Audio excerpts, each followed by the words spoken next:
Try to relax your anus.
Try to relax your anus.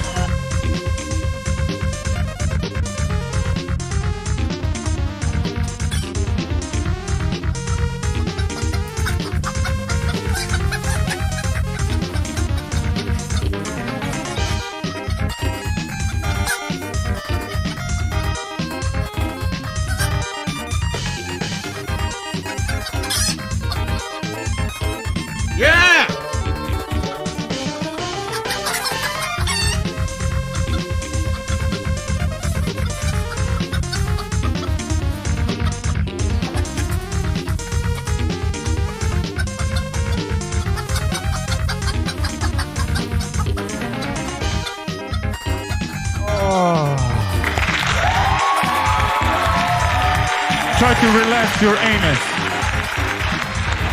Hello, everybody. Shut the fuck up, you goddamn stupid fucking clucking fucking birds. Thank you. How is everybody this evening? I am doing well. I am your host, Gabe Newell.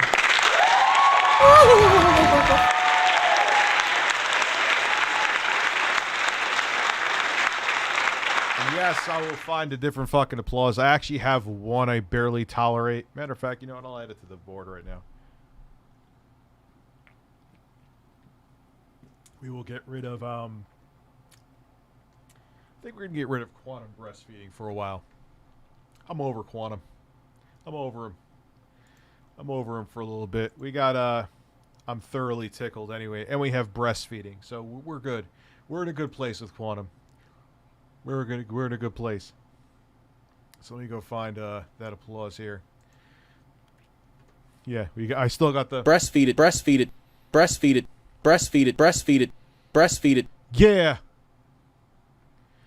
Alright, so Stream Deck Soundboard. And... that's applause 20. No. Clap, maybe. There's a grandpa. There is Hassan sucking. There is men's asses. We have Oblivion. Phil Nipples. Phil Nipples. Relax your anus. Snort. Spread your cheeks. Let's celebrate and suck some dick. This is your life now. Wings, Wings wife fart. I missed this one.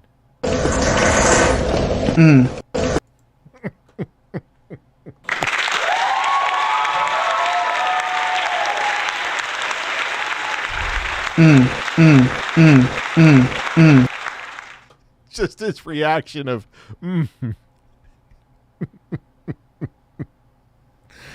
Where is it, motherfucker? I know I got another. Alright, yo. We're gonna have to find an applause right now. You know why? Because I don't want to hear you motherfuckers complaining about it anymore. Phil Nipples. No Daddy. No. I could have swore I had another one in here.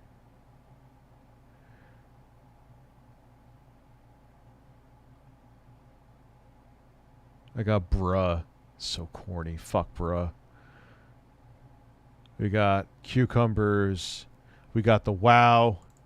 Wow, wow, wow. We got ack. The applause is cringe. Hope you find a better one. You know what? Eat my ass.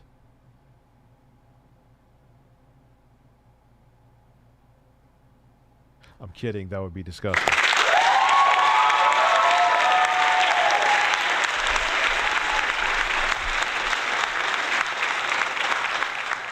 Anyway, let me look. We're going to look up an applause right now, so everyone will shut the fuck up. Applause, not applause by Lady Gaga. Sound effect.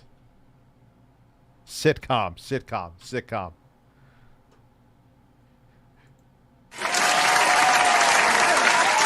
Nope. I've heard all these, man. No. That is terrible. That is terrible.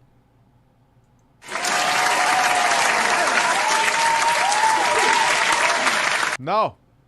No. It's too long. I need like 5 seconds max. See, dude, I've looked through all of these. And I've even looked, not just on YouTube. That would be I'd be a lazy fucking fat bum if I just looked on YouTube. I looked all over. And they're all shit. And the one, like, okay, here's a crowd cheer.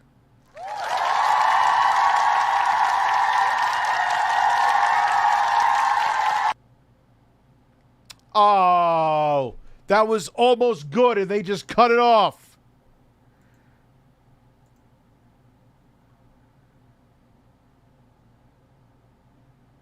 fuck? God damn it. That was like fucking perfect. It was a little too long. I agree. You can't edit it has to fade out naturally like this. Like this just, they stop applauding. Watch. I'm not hitting it just to be an asshole. And gone. If you fade it out, it'll sound like shit. Well, maybe I'll try. Alright, there's one. Yeah, before we do the Alex, we're finding a fucking... I don't care how long I'm streaming tonight, so... I could fade it out, but it won't sound natural. Like, when an applause fades out, it's people that are, like, randomly stopping clapping.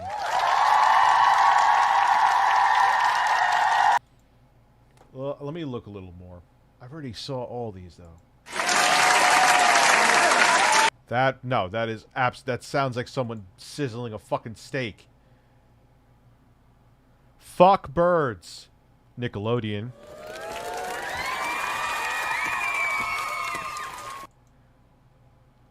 No, that sounds like I showed you my asshole.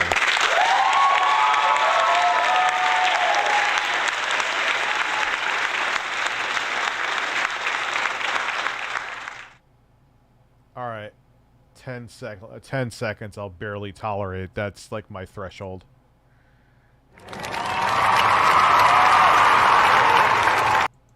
The fuck is that? Sounds like someone getting sucked up in a tornado.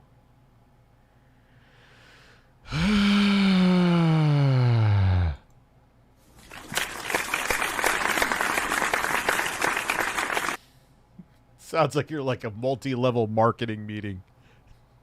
And the guy in the speaker sucked, but you had to clap because like it was the it was when they wanted you to.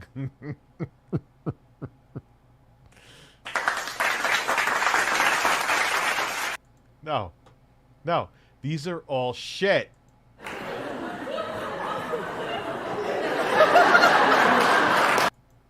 What?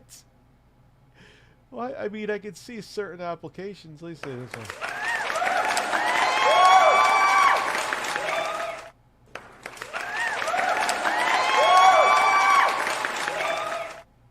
What's with that fade? What's with that fade? It's so unnatural and weird. Holy shit! That would have been good if it wasn't for the fucking fade. What? Yeah, no, it's not 1952. No. God, no. Kill me. Alright, I'm done. Fuck all these. They're all shit. I've looked. That sounds like a bunch of football players are screaming in my ears. I had that one in videos. I don't know. Yeah, good luck going back to 2011 or 2010 and finding that flashback turtle. I'll send you the time machine. Just get a big crowd of people together. It's actually it would probably be better. Is WoW back? I don't know. Maybe. Relax my cucumbers deck. Can this girl get some jobs and oh yes. I don't have that, but hand jobs all around. Hand jobs all around. You need a boy band song, yeah. I hate GameStop. I sent my Joy-Con back and they sent me back the same Joy-Con. Are they actually high? Of course I'd be livid too. And they ain't cheap, man. Can you make an exposed to and add quantum in the quartering? That's actually a good idea. And Richard Masucci, I saw that before, but we are going to go on to the Alex Jones adventure. There's so much to get through. This may be like a 10-night fucking event. So I'm just warning you now. Brace yourselves. Why is my stream buffering? What do you mean Alex Jones owes $50 million? Where the fuck did that happen? Hey, Rich, do you have the broken... Wait, he owes $50 million now? Yeah!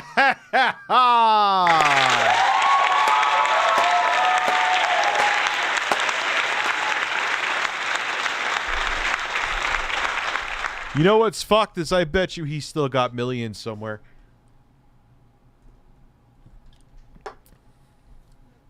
He's still got millions somewhere.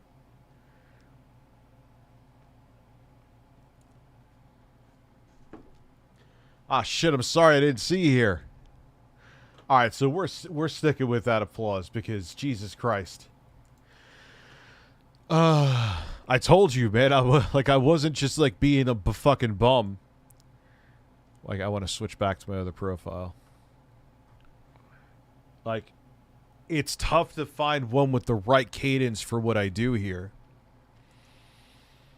Alright, so let me, Alex Jones has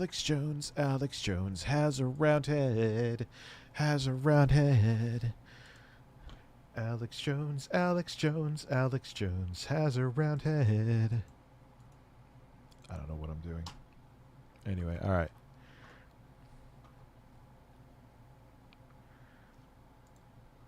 So let me shrink this down. Shrinking down. There is, let me see that. Andrew Epperson, thank you for becoming a member. Alex Jones, the broke gay frog. Hello, Dad. I hope you're well. I love the stream remix of Exposed to Your Date. Can I get an intro, fart, and birds and applause? Yes.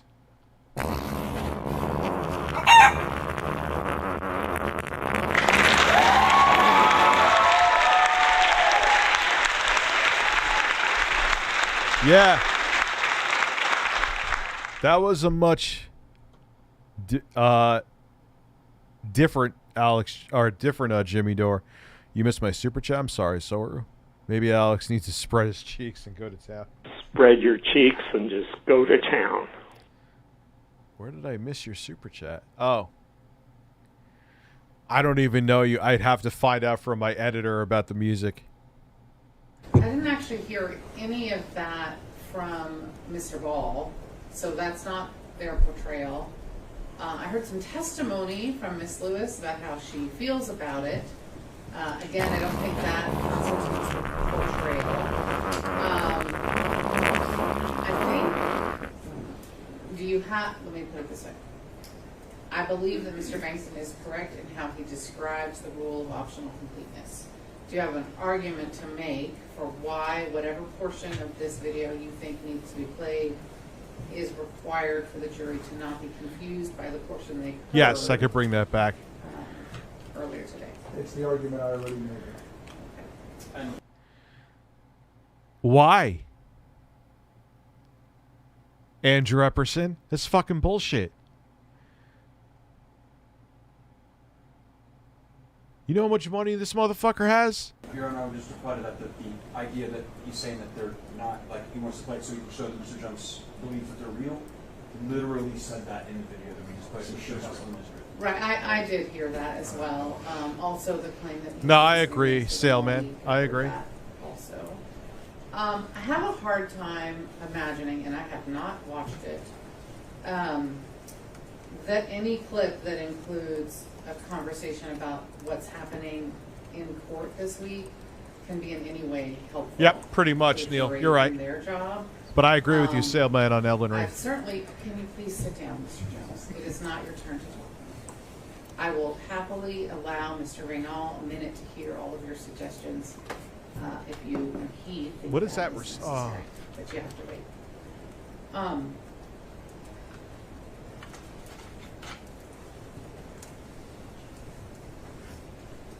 I haven't watched any of it, so I don't know what it says. If you want to send it to me and have me watch it on a break, I will do that. But there are a number of people who have been writing to me. He already stood up. He already can't help himself. He already can't help himself. We are a minute and 56 seconds in. Telling me what Mr. Jones is saying every day. I don't know if they're accurate or not in their descriptions. I'm not otherwise going to find out. So I will only see this if you send it to me and ask me to look at it. Would you like to confer with your client? I think he wants you to say something else. They got the 3 seconds off. So I don't know if she is real. They cut that off. So she thinks I don't think she's real. Is he wearing jeans?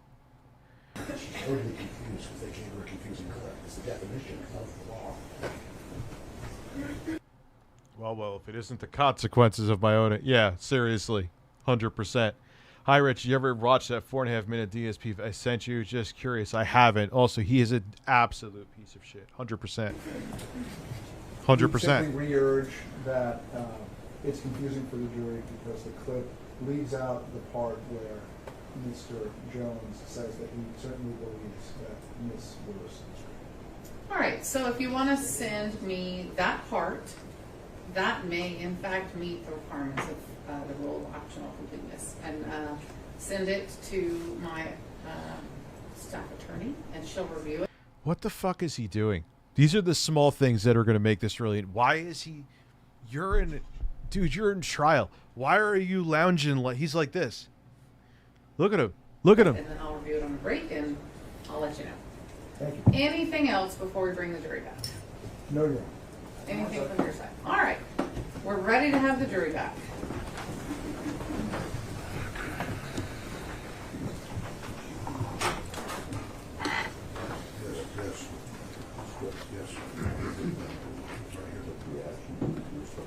His voice. His voice. You could hear everything.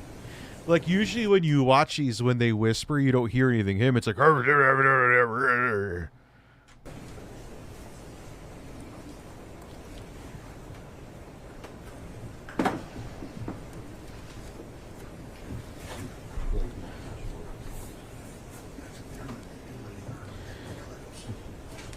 Why did he curse you out? Freedom Tower. Why did he curse you out? He is an ape, dude. What's so weird is he's so transformed. I'm not talking about weight gain, but even with, like, even if he didn't gain weight, I don't think he would look like he did back in, like, the 90s. He's so... I don't know what happened.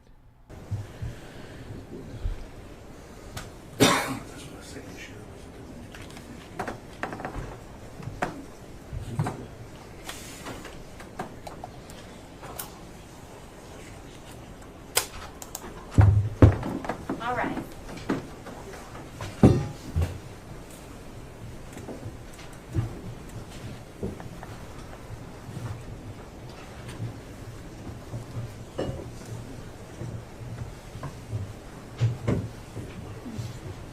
Okay, Andrew, I will. We'll watch some of this and then I'll check it.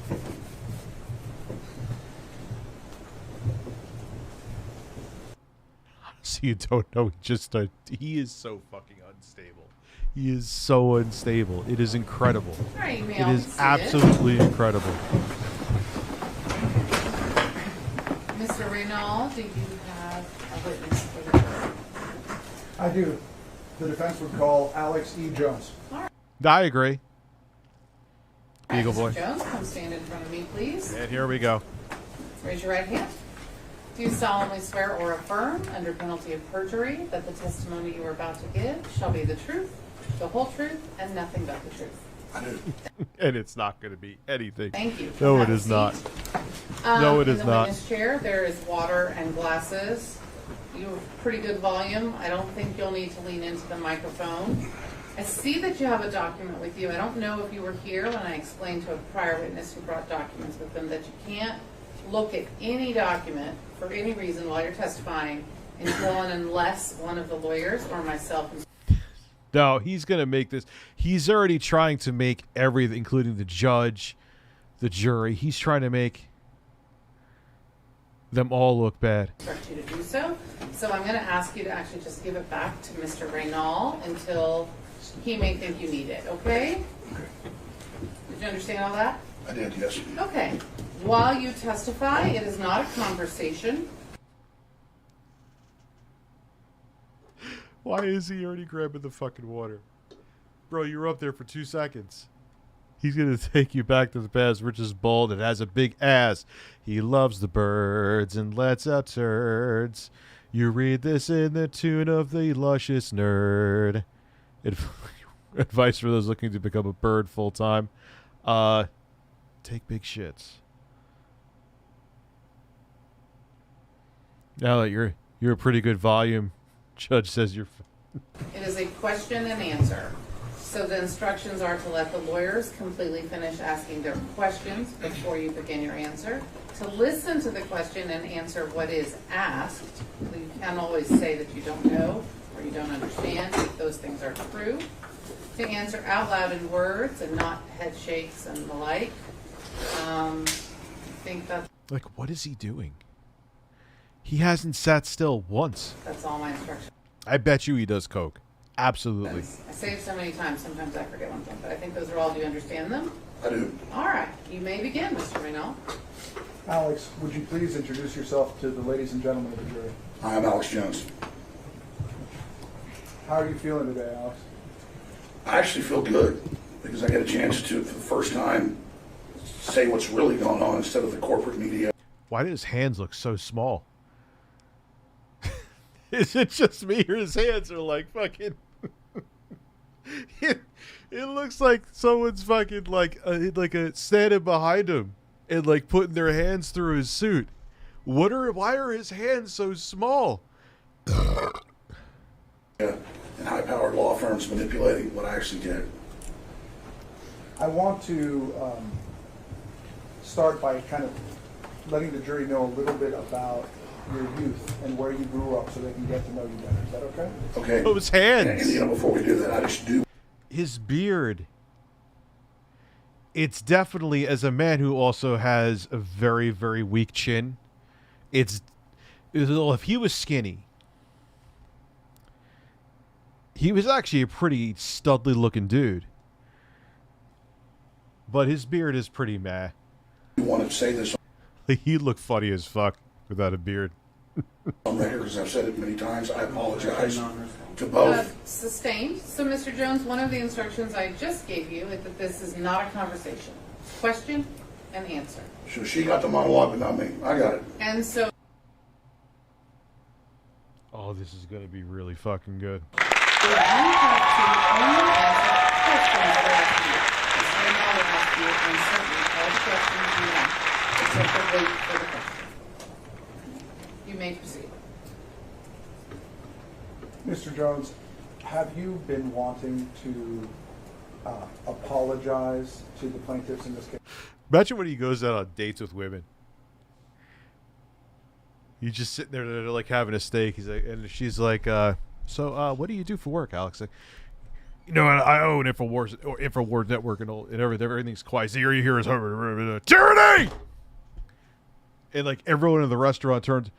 I'm sorry, I apologize about that. You have big titties.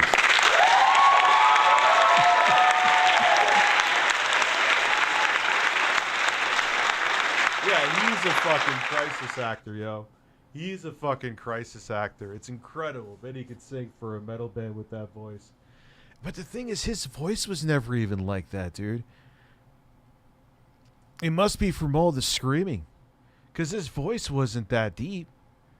Fat Kevin Spacey. Yeah, kind of. I see that. Good point. Case for a long time. Yes. And what would you like to say to them? That I never intentionally tried to hurt you. I never even said your name until this case came to court.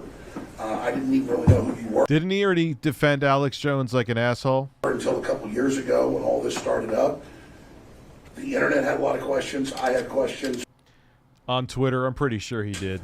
And well, that's his base, man. You know, that's all he does is placate his base. Over that 6-7 year period before I got sued, or 6-year period, it's clear you can see the whole progression of us, the few times we covered it, trying to actually find out what happened. And that's really been my big frustration, is that the people have said that I'm personally trying to hurt them or coming after them when I question every big event, and a lot of times it turns out that we've not been told the truth. And a perfect example is today, where they play a 30 or 1 minute clip, and I had just done that this morning, and I knew that I said, I believe that Scarlett Lewis is real, and she's a really nice person. Yeah, dude, his... Yo, remember he was running and chasing that dude down the street with that, what the fuck was his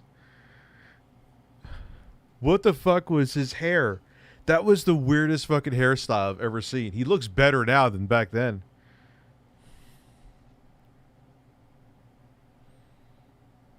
You know what I mean? And she's really a sweet person. And then I went through and talked about her ex-husband. Did you see his hair in that video? And then I said, I believe they're being... Were you really doing that? Were you whispering my sound effects to a chicken? I think you were an absolute legend. Joe Woody, you know the fucking deal, son. You want the nips out? I need to see a 50 on the board. That is the only paywall I have. Yeah, that is. Guess the frogs didn't turn. He was wrong about Waco and Everett. Dude, he's been wrong about so much shit. Fed and manipulated, and this is a perfect. Sustained. This is a perfect. Sustained. When you hear sustained, you have to stop Okay. talking. Okay. Do you feel that the video clip was a fair representation of what you meant to convey? No, it had the front and back. No, Okay, and why wasn't it fair? because it had the front and back cut off of it to totally misrepresent the apology at the end and at the first where I said, I believe she's a real person and lost her child. So someone edited that and then showed it to her, and then they brought it in here and played it to show it to you. And I think you should ask to see the full segment. All right. So now that we've got that out of the way, You think I can remember rules? Please. I didn't say you had to do it. I'm just saying in general. Guess the frogs didn't turn. He was wrong. Dude, I answered that before. I want to ask you some Sorry. questions about where you grew up and how you came to have your business. Can you let us know where are you from in Texas originally? I first was born in Dallas, then I grew up in a suburb of Dallas called Rockwell. What did he say about Waco? I'm not even sure. That was a long time ago. And how old were you when you moved to Austin? 16. I know he tried to make it like literally. I heard his radio show on New Year's Eve, 1999. It was New Year's Eve 99 going into 2000. He was saying that nuclear power plants were melting down. He always was. I mean, he used to have some semblance of morality, but there was always that side of him. He reminds me of the kind of uncle that people hate. Yeah, pretty much. And can you tell the members of the jury why your family relocated to Austin? My dad sold his dental practice, and there was too much crime in Dallas, and Austin was a safer city. Were you still in high school when you moved? Yes. And did you graduate from high school? Yes. Here in Austin? Yes. And did you go to college? No. I mean, I went a few years of community college. Are you married? Yes. How many children do you have? I have 4. Wait, I thought he was divorced. He's married again already? Jesus, that was quick. He must have had a side chick then. Cost me $100 for Rich to tell you I love birds in public. How's that member count, Rich? I don't even know. Can you tell us their names? And It's down, but I expected that. That's how it is.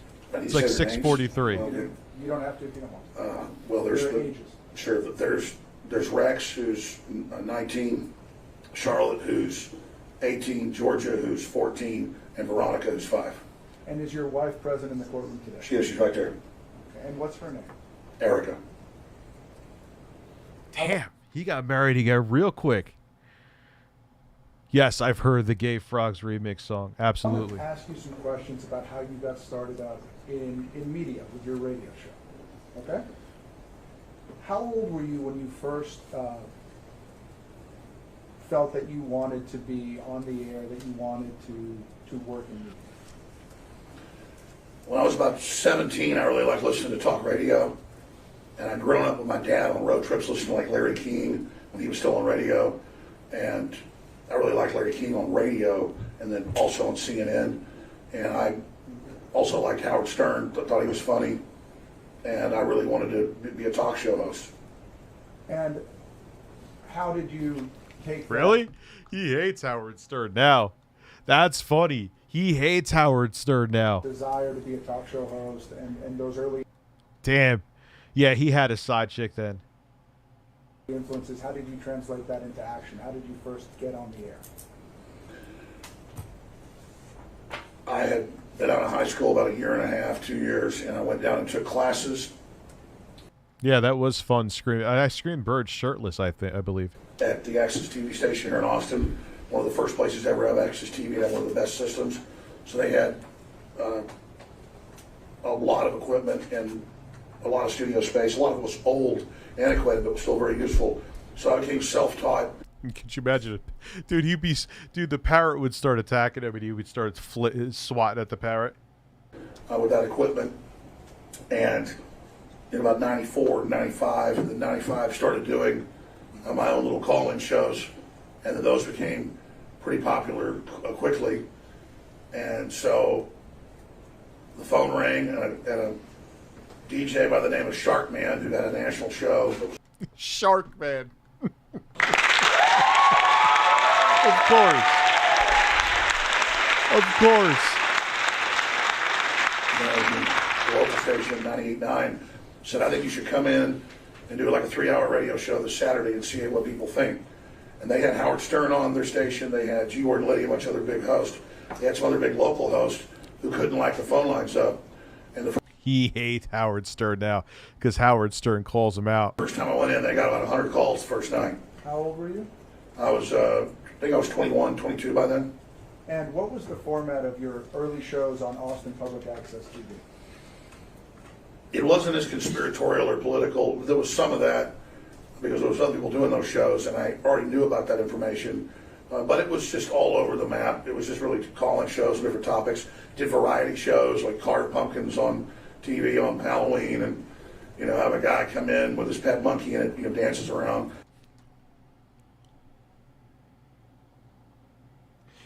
What the fuck does this have to do with anything? Just fun stuff. Because I also liked Johnny Carson growing up.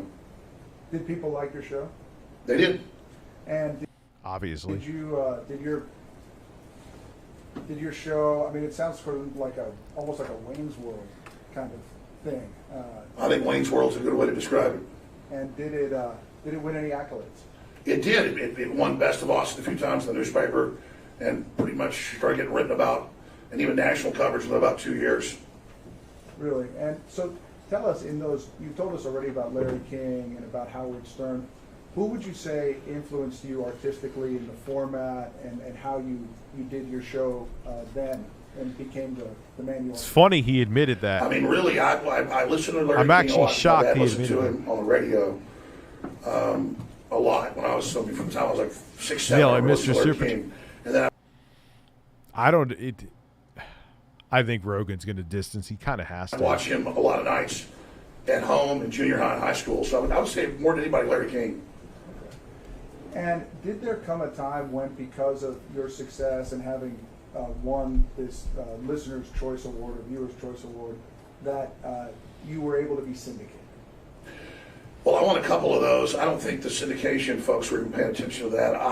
I built a studio in a bedroom in my house because they wouldn't put the equipment in at the local station where I had top ratings to syndicate it. And of course he had to say that. Dark Soul Destroyer. No, he's still coming across like Alex so Jones. I went home, got the equipment, had an engineer come set it up, and then called a syndication outfit and got a sponsor, and then I paid to put it on the satellite. And then I got about probably 60, 70 affiliates in about a month, and then it went up to several hundred affiliates after that. Can you describe for us what the setup was like? Was it in a spare bedroom? It was. And what kind of furniture was in there? It was a simple wooden desk and a microphone and a little mixer, and then a chair if I had a guest. And what is syndication for those of us that don't know? Instead of being on one station, it goes up at that time to a satellite. Now a lot of it's over the internet. And then Thank you, Joe Woody, for loving me and my birds. Yeah, but what's funny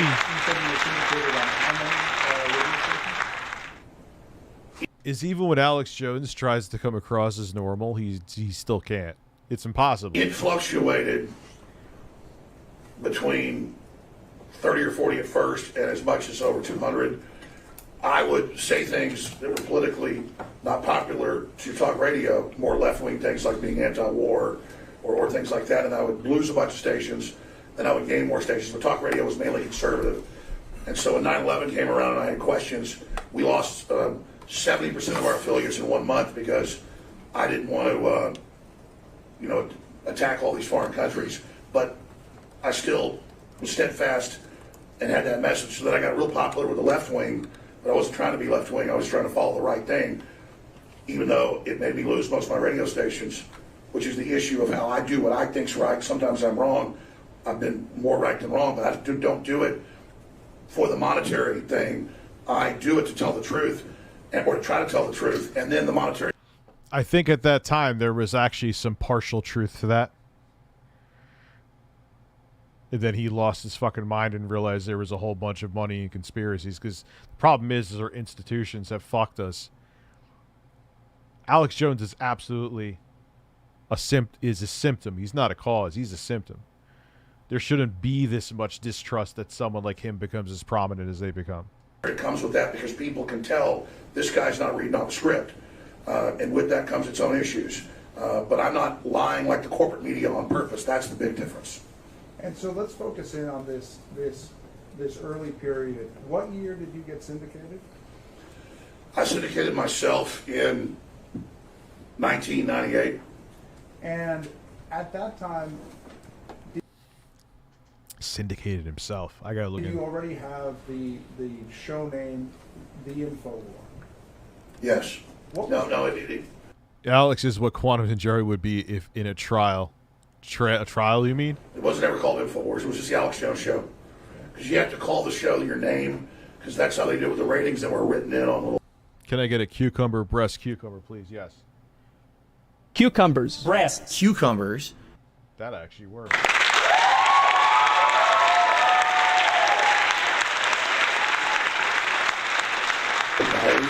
So, be on radio, you have to say the name of the show coming in and out. It was like TV for Nielsen ratings, so it was the Alex Jones Show. Tell us about InfoWars. How did the name InfoWars come to be, and how did that business start?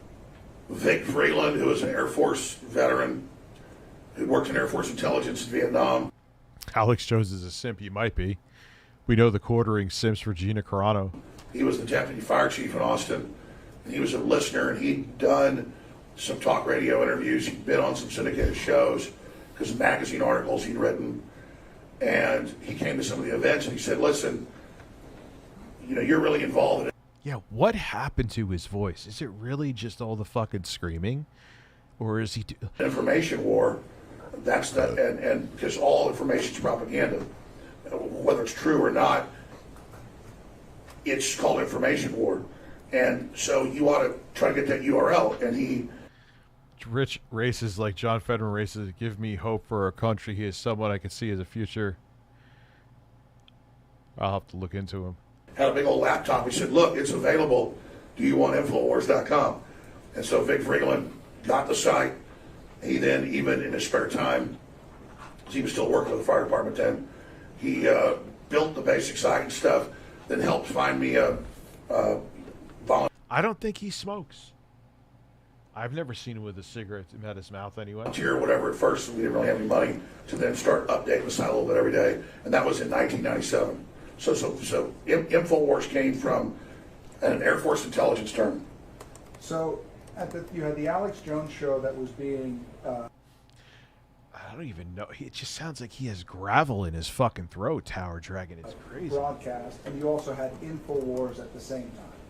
Yes, I had a radio show. At the time, I was doing a local radio show, and then I was doing the syndicated one out of my house, and then I had a website that I could post articles on or links to say, look, this is on the site, go check it out on air. So it's kind of a way to make radio almost like TV, because the internet was starting to become more effective and more, where it actually worked. The word's not effective, where you could actually post stuff and do things. And so we could put things on there and show people what we were talking about. Did you also start making, in order to support InfoWars, did you also hear him talk about biscuits and mustard? Start making documentaries? I did start making documentaries. In 1997, I made my first documentary, America Destroyed by Design, about the Great Reset that was coming. and the different UN documents that were in it. And then I made more than 25 more films after that. Why make the films? Most talk show hosts. You ever see the one where he went to Bohemian Grove? That was pretty nuts. Would sell a coffee cup or a newsletter to fund themselves, and I wanted to build a larger news organization because I wanted to do more and I wanted to make documentaries. So I went out and made documentaries and used the money from that to make more documentaries, because that way you could show people what it was you were talking about in a format before there was really the internet. Because even though the internet was around, it was mainly text and pictures. In 96, 97, 8, 9, documentaries on VHS and then DVD was, the way people... Yeah, there was no YouTube. There was no, maybe you had some real video. And that was even more towards like the early 2000s. Interface with that. And at the time, what was your main topic of interest that you wanted to explore through your documentaries, as well as through your radio show and your website? The plan to cut off U.S. energy reserves that we're now experiencing, the plan to cut off all coal power generation, then gas, and the forced move on to renewables, but that it was in the documents. They didn't plan to even have those. It was a post-industrial program called Agenda 21 that George Herbert Walker Bush signed on to in Rio de Janeiro in 1992. And I read the plan, and it said we're building a post-industrial world. We're going to have a controlled Dylan, thank you for the bacon and the civilization to force cucumbers. Depopulation. And all right, I'm officially done on my phone. But I have been multitasking and engaging, but the conversation I need to have is finished. now that's mainline news. Bill Maher called for depopulation last Friday night. His In voice addition to baffles your me. Documentaries, are you also an author? I am, yes. How many books have you written? I've written 2. Yo, I'm going to show real quick young Alex Jones.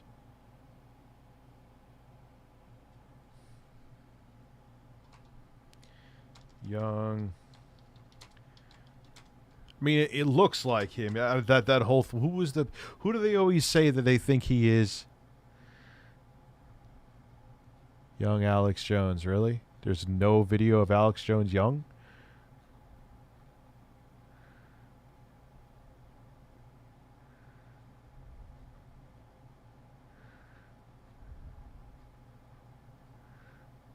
Really? Hold on. Dude, what happened? Alex Jones, young. What did, like, YouTube scorch earth these motherfuckers? Yo!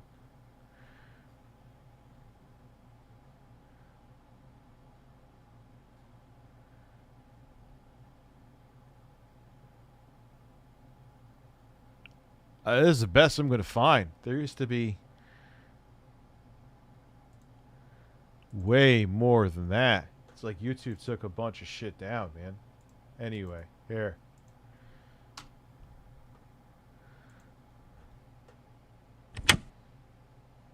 Very nice little neighborhood over there, I will tell you. I will eat my neighbors. Yeah.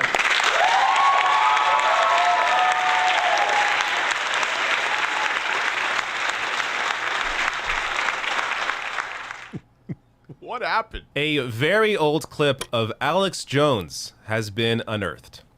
I have no idea what year this is from. I have no context for this, but man, this clip is something. And after this, I'm going to show you a second clip comparing the current Alex Jones to It's amazing. This, the old Watch this or shit, the then young we'll go back. Alex Jones. House, home, no. Here we are at a council member's house, home. Oh, God. You got that video for some reason blew up. That was in 2016. Down here Look in at this, Austin. yo. Look at this. Look, I'm not going to look. tell you their address or who they are, but you ought to see how overgrown their house is. I mean, this is I mean, it's his face, but the voice. Like, what happened? It's ridiculous. Very nice little neighborhood over there, I will tell you. But it's just crazy. Crazy. I think it makes me the maddest is how the paper countered with that story. How did his head, I mean, I know he put on weight, but how did his head become so round? We came out and did a story about Mr. Ellingson being harassed by the health department and environmental services, and 2 days later there was a front page thing on the health department saying how wonderful they are, stopping crime, sewage, and helping the children in East Austin. Everything health department did it. Again, we're not going to tell you Yeah, you used to be able to find this video no problem on the YouTube. address down here. Even like his mannerisms, like he has to be doing drugs, dude. Has to be. Of this council member. We're not going to tell you who she is, but just for yourself, take a look at the hypocrisy. Oh no, he's hot. Much. I'm not gonna lie, ladies and gentlemen. I was banging 30-year-olds at 12.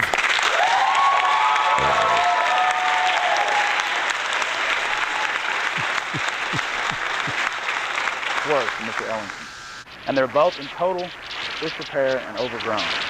So that's the hypocrisy of America now here, folks. And I think the council member needs to answer up why they're allowing the health department to go around terrorizing citizens in the name of environmentalism. So $2,000 a day for non-compliance. Yes, it is ridiculous that the health department is out terrorizing people. Absolutely amazing. Now, before I say anything else, I got to give credit here to this no-name account that shared it. I don't know where they got it from, but just incredible. Used to be all over fucking YouTube. What do you mean incredible? Used to be all over fucking YouTube. Footage. I'm going to get to it in a second here, the modern day Alex Jones. But here you have somebody who is making sense, is doing real journalism, pointing out the hypocrisy of one of these lawmakers, and, is, dare I say, a good-looking guy. What happened? But here we go. So obviously that isn't the current Alex Jones. I have no idea what turned him into what he is today. But let's compare that young Alex Jones to this modern day Alex Jones. I will eat my neighbors. I'm not letting my kids die. I'm just going to be honest. My superpower is being honest. I've extrapolated this out, and I won't have to for a few years since I got food and stuff. But I'm literally looking at my neighbors now and going, you know what? I'm ready. My daughters aren't starving to death. I'll eat my neighbors. See, my superpower is being honest. I'll eat your ass. I will. I'm combat model. Optimum self-sufficiency. Probably the leader. The point is have you thought about that yet? Because I'm somebody that thought I could fix this, and I'm starting to think about having to eat my neighbors. You think I like sizing up my neighbor? Well, you're already thinking about it, so there's no real reason to think about it, so what the fuck?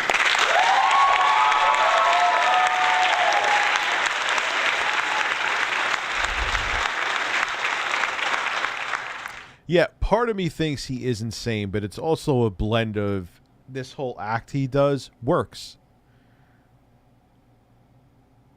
Why do you think he's a fucking millionaire? All right. I love it. That's hilarious. You can't take him seriously. Just to be clear, I'm laughing because this is so ridiculous. I hope no one takes this man seriously. But what happened? Like, really, what happened? What turns you into this nice-looking lad doing real journalism into just a complete loon? Like,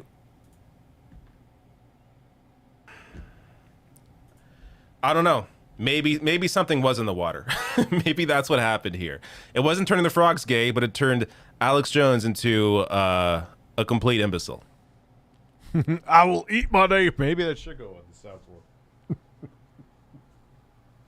Yeah, I mean, he realized, he saw the dissent coming from people against the U.S. government. He saw that there was a vein there to tap into, and he tapped into it.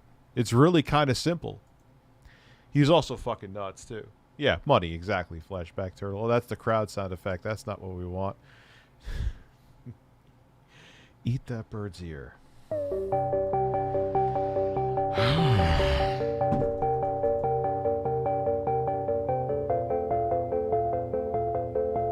Breasts. Oh, eat the bird's rear. I'm not eating the bird's ass. This is a family-friendly show. We'll talk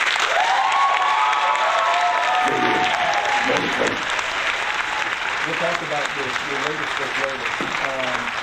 Let's move forward a little bit. In 2001, what, if anything, happened with you and your program on YouTube? Say that again, please. Did you have a series of videos that were very successful on YouTube? He had InfoWars YouTube channel that got shut down in 2018, didn't it? In the early 2000s. Before YouTube came around, in I think 2004, and then it was out of some guy's garage in San Francisco, got bought by Google around that time. We were actually putting out videos ourselves that we were streaming ourselves, but it became too expensive, so we had to stop. We were doing that by 2000, 2001. And but he doesn't smoke, I don't think. Gotta be drugs, man. All the technical things, but like, how do you go from sounding like that other guy to fucking turning into that?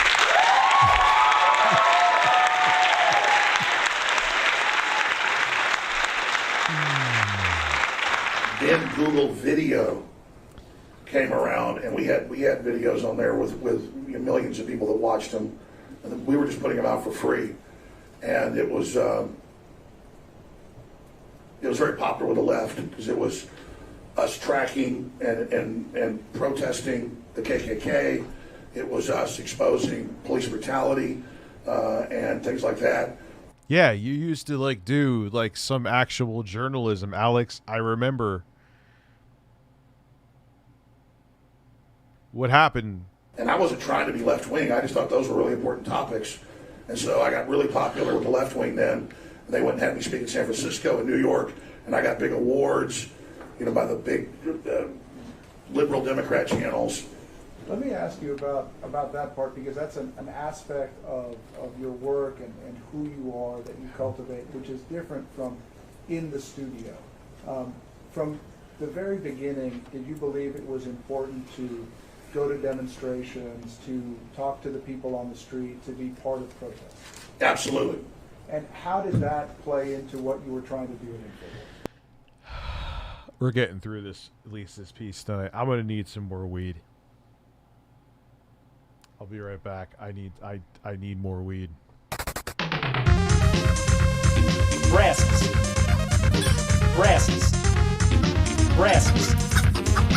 Breasts. Breasts. Breasts. Breasts. Breasts. Breasts. Breasts. Breasts. Breasts.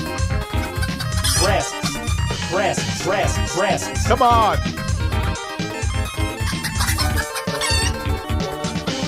Your shoulders.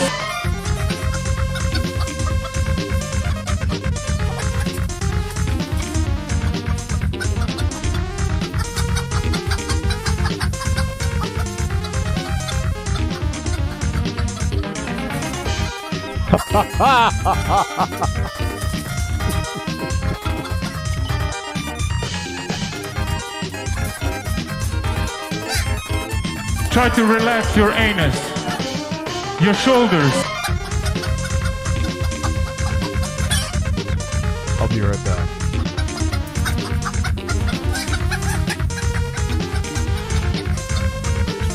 I'm just gonna sit here. I actually would choke on gravel every day to get this voice actually while snorting coke.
Not really. Back and forth. Not really. Not really.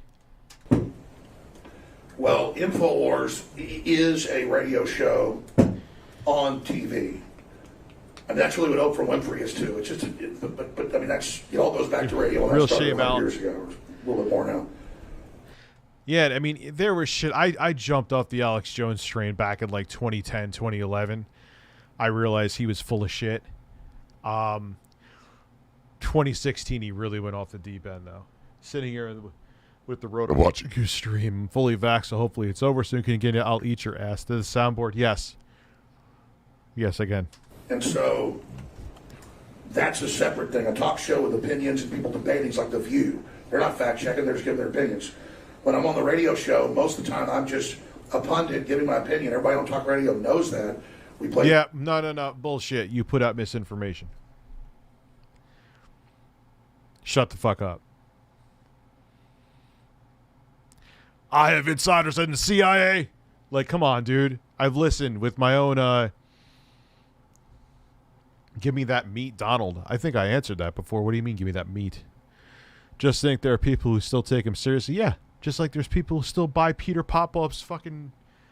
They don't buy. His water's free, but then they feel a miracle will happen if they send him a donation. And feel better, Moonshade. Devil's advocates, we look at both sides. I don't do that very often now because people can edit tapes and hurt you bad. I would say, well, let's look at this. What? What do you mean? What do you mean how could being objective hurt you bad? So you're just admitting that you grift. You know what I'm saying? They're saying this, and they believe that. And now let's look at this. And as later as I realized. Yeah, and you piss off brain-dead people that just want information. I get it. I could probably have been a multimillionaire if I had no morality. I understand. You made a choice, sir. My show had a lot I never got the water. I got some fucking stupid letter from that asshole with no water. more power than I thought. I realized, well, even if I'm not the one editing these tapes, I've got to be more careful because there's bad guys out there that will do it. But the films I'm proud of, we didn't ever put any films out about Sandy Hook, never had any products about Sandy Hook. The films we would try to really vet and do more journalistic. Oh, gee, what a hero. Research into and fact check and interview renowned people. I mean, I interviewed like former U.S. Attorney Generals and members of Congress and former chairman of the Joint Chiefs of Staff. I mean, that's who we would go for these films. Top economists, just really big names for these films. And they were very, very popular. So that's where I've been journalistic and done a good job. I guess with the age of the internet and people grabbing clips out of talk radio or talk TV and mixing it together, I can see how it can cause problems. That's why I've admitted that I've made a lot of mistakes, but none of it was done from some master plan deal. It was done from a bedroom in my house. You bullshit. So one of the things I noticed wasn't that you had a master plan, but you saw a whole bunch of people buying into your bullshit. About you is that you have a What's up, Siderico? Distinctive voice, very deep, sort of gravelly voice. Did your voice always sound that way? No. What happened to your voice? Oh, Why shit. Does it sound the way it does? Well, I remember the two demonstrations where I finally wrecked it. And one was about 12, 13 years ago. It was actually film of it. Oh, I'm sorry, go ahead. Do you have some way to tie this to the damages portion of this story? No. I'll address you if I'm talking to you. This is so that the jury can understand who my client is and properly assess his credibility, his demeanor. Sustained.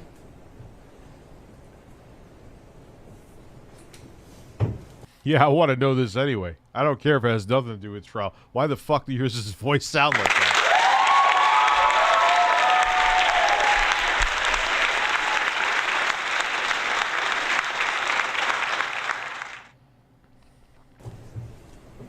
Let me ask you Yeah, Kenneth. directly about InfoWars, as we're coming into the period where Sandy Hook occurs, okay? Yes. About how many employees did you have circa 2012? I'd say about 45, 50. And where Oh, God. Remember you said that Hillary Clinton smells like sulfur? were you broadcasting? Dreams. What year? 2012. Oh, I was broadcasting from offices, studio. In terms of size, How big is your penis? I'd actually say it's about, 8 inches fully erect. What's up, Quinn?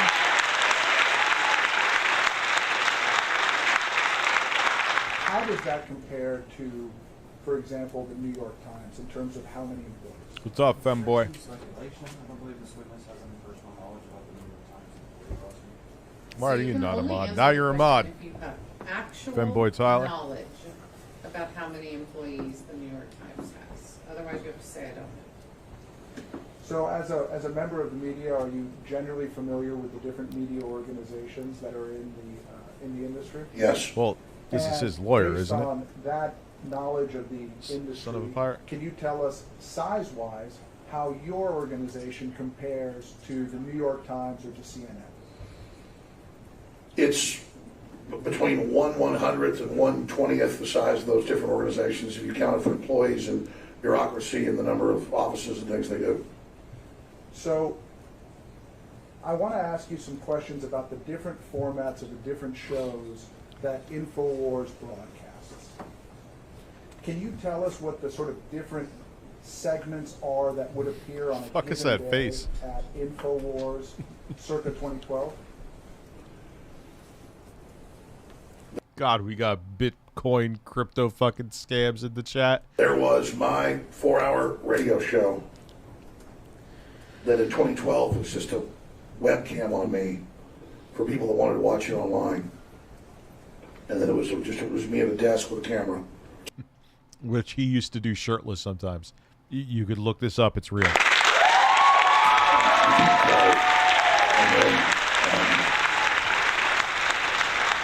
and that was it, basically. At some point, did you all begin to have additional segments besides just you doing your radio show and answering calls? Well, yes, I mean, that's...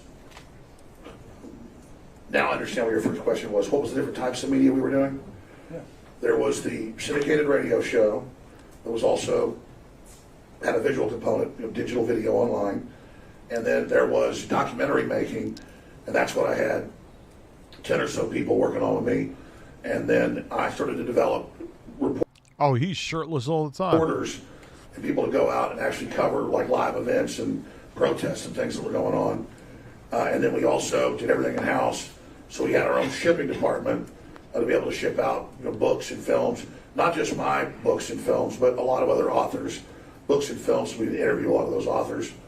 And so that's what we were doing back then. Now, He has a giant head. your radio show, was it purely a call-in show, or did you also go sort of on rants about different issues that you were seeing?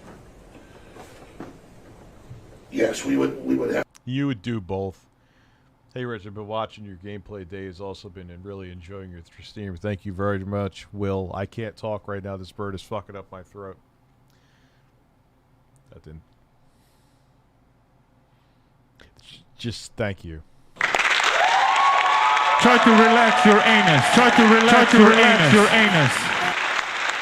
I have a lot of calls. Sometimes the whole show would be calls. Sometimes it'd be all guests. Sometimes I would just decide I had so much news that I was going to just cover up to 100 stories on there and just look at them. The audience knows whether it's the BBC or whether it's an InfoWars story or whatever it is. They can choose. They can go look it up for themselves. We're just covering what's in this. And so we just bam, bam, bam. It's the same way today. Like Pelosi's in Taiwan. What do you think of it? You think there's going to be a war? The Chinese are threatening war. Oh, look. Oh, fuck off. You do not give your news like that. If you gave your news like that, you would not be in this fucking seat right now. Shut up. I watch your fucking show on purpose. You're a train wreck. You would not be here right now if you actually were objective like that. Can you zoom in into your face and say upload slow and softly?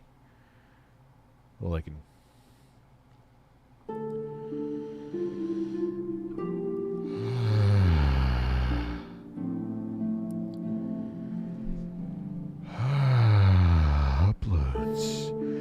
Uploads. Loads up. Breasts. And fell down again. Oh, look, they found another trailer full of 50 dead people in Texas. This is horrible. We got to do something about this. And it's just... Yeah. Bro. Bullshit. Bullshit. You gave news like this, Alex. You're a fucking liar. I'm not even talking about... I've seen your fucking show, you cocksucker. Don't you fucking say this is how you do news. Hey, Papa Rich, what's with the mammoth cock on... He's the angry video game bird.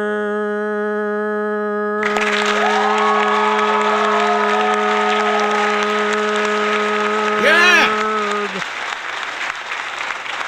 Yeah! Coming up next, it's real simple. I got a stack of news. We're going to play a video clip of Bill Maher, saying we need to depopulate the human population. And we got, let's take calls. What do you think about Bill Maher saying we should get rid of the majority of people? Well, he's such a fucking liar, dude. I've seen. No, you didn't. I remember when who was Stelter, whatever the fuck his name is, on CNN. Look at his face, like he's a demon. You basically almost did a call to arms from your audience. And I hate when people, like, when I have an opinion on somebody, I always tell people, don't bother them. I'm just giving a take. That's it. You make it like people should unsheath their swords and go after whoever you're talking about, dude. I've seen your show. In bed with the goblin. Hi, Abby. Who's going to do that? Who's going to do the killing? I think this is wrong. I think it's dangerous. I think it sounds like Hitler. I mean, that's what we do.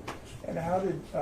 it's what we do. At the time... That is what we do. How did you all source how did you source the stories that you wanted to cover during that segment of your talk radio or 95% of what we were covering was mainstream news going, look, they're saying this, do you believe it?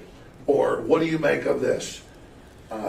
Fuck off. He's so lying. Is that we would simply do what talk radio does. That's what talk radio does. No. That's what Larry King did, is stack the news articles, talk about what's going on, what people are... What Larry King did. Oh, really? Let me find some Alex Jones highlights real quick.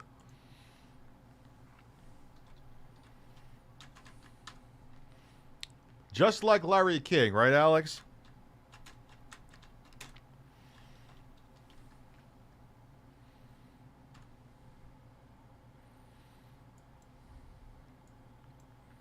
Right. Alex Jones. Alex Jones. Hold on. Yes.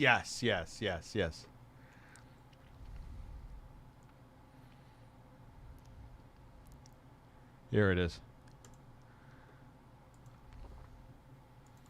Here we go. We'll go back. Don't worry. We'll go back. We will go back. Rich, balls on the table now. Yes. Yeah, let me go.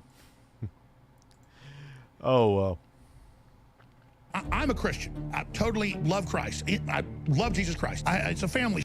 Just like, who did he say again? From fucking Larry King. Here we go. Here's Larry King for you. When he eats people, he starts with Dude, he's fucking insane.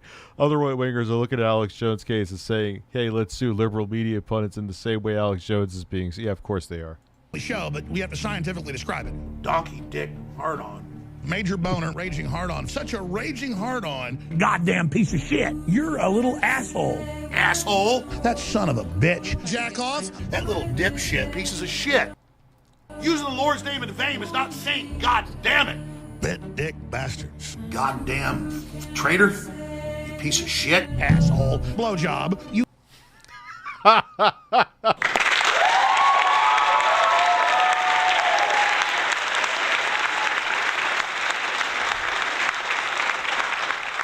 Bro, straight up, he looks like someone painted a face on a balloon. His fucking hair. What is with that? Yo, just shave your head at that point and grow a beard, son. Like, what? You little piece of shit. Goddamn Nazi fucks. You little son of a bitch. Fucking assholes. Fuck you. Fuck you. Sick of your shit. Larry King all the way, baby. Larry fucking King. Horse shit. Assholes and all the other pieces of fucking shit. And he's got a big giant heart on.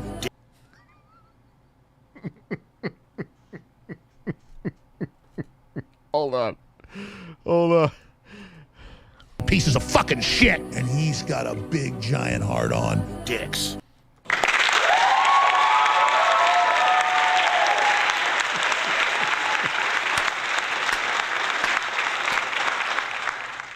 Oh, shit. Dicks. Wait, man. Yo, I wish I could get that without Enya. That would be on the soundboard for eternity. On dicks. Oh, my. Ruth, I think we talked about this. What kind of nipples do you like on a girl? It depends on the titties, man. It depends on the titties, because every pair of titties is different, and the nipples need to be different. I think the anger comes from constipation, yes.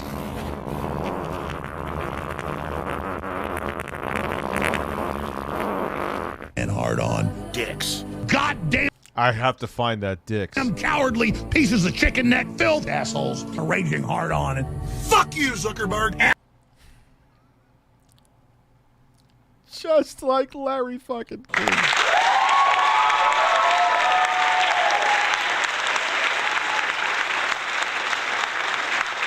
Assholes. Knock your goddamn teeth. Who is that one all the way over there who's kind of hot? The one with the brown hair. Teeth out, you. Excuse me. Yeah. You son of a bitch. No, son of a bitch. Asshole. Asshole. Asshole. Screw you thinking you own me, you son of a bitch. Dumbass. Jackasses. Back off, assholes. Candy ass wannabe. Fuck you.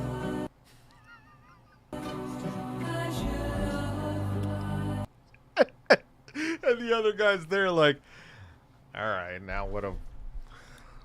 All right, he just said fuck you into my microphone. What do I do?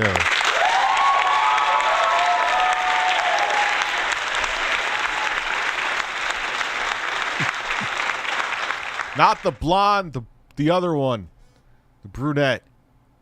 Blonde's all right. I like the other one better. Do you see that video of Alex Jones from 2000 predicting 9/11 in great detail? No, I didn't see that. Cowardly men are the biggest problem with society.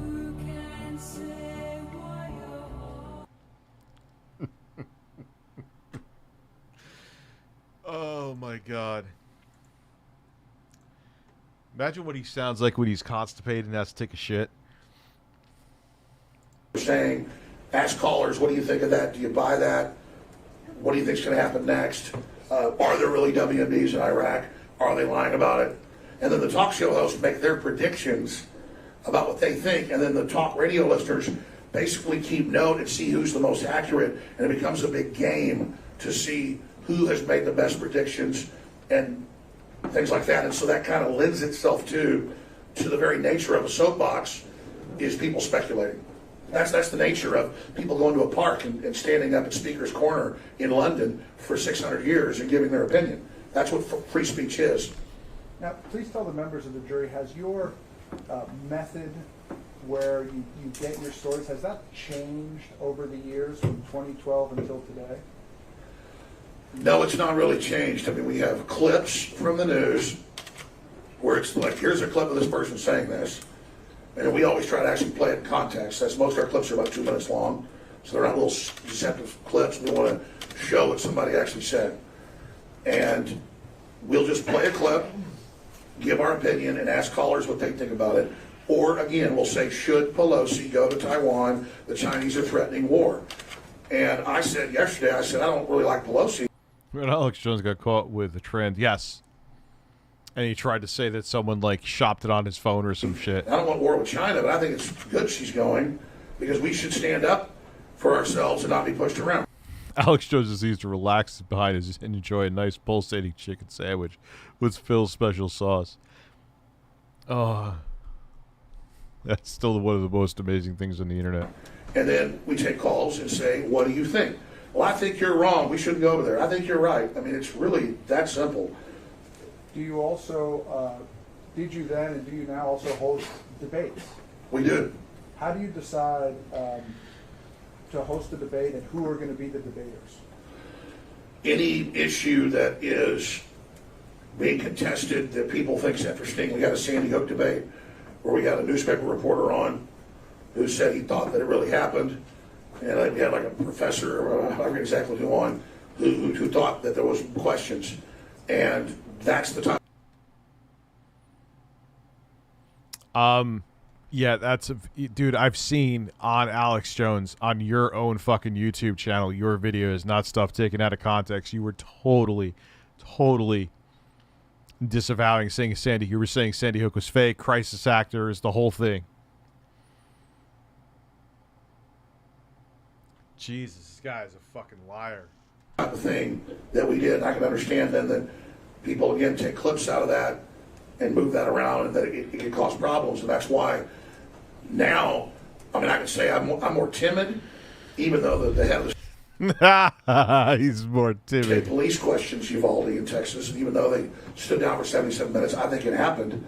But I've just gone, whoa, I'm going to try to leave this alone as much as possible, just because they'll take what I've said out of context. But my listeners are now mad at me because I'm not covering it when, I mean, something went on 77 minutes, and the kids are begging for help, and the police just stand there, and the state police in Texas say that the head of the state. I'm banning anybody who deepfakes me as Alex Jones. But I remember Mook G, I know he talked about it already with you. But yeah, remember he tried to like, dude, all right, so you're watching Transport. Who cares? Like, who gives a shit? Police says we don't know the truth. And it's because of things like that that people just get completely blown away and confused by what's going on. But now I realize that those are such touchy subjects that I don't touch it with a 10-foot pole. And is that a result of this case? And, you know, it's a result of a lot of stuff. Like, in the past, I would have gotten in a car. And dude, I heard you were going on and, like, saying that, like, the judge was involved in, like, child trafficking on his show. And, like, you haven't learned a fucking thing, dude. Driven down there. And I think that's what journalists should do. But we didn't go down there because I don't want to be associated with the corporate media and the lawyers and the people that swarm around these mass shootings. I don't want to be like them. So they've accused me of being Mr. Mass Shooting and all this stuff with Sandy Hook when I've covered less than 0.1% over the years. And so I don't want to be like them. So we didn't send reporters to Uvalde, and the American people can. Dude, you even had a conspiracy about who was the comedian that died? Joan Rivers. Like every single, like, dude, she was really old and passed away.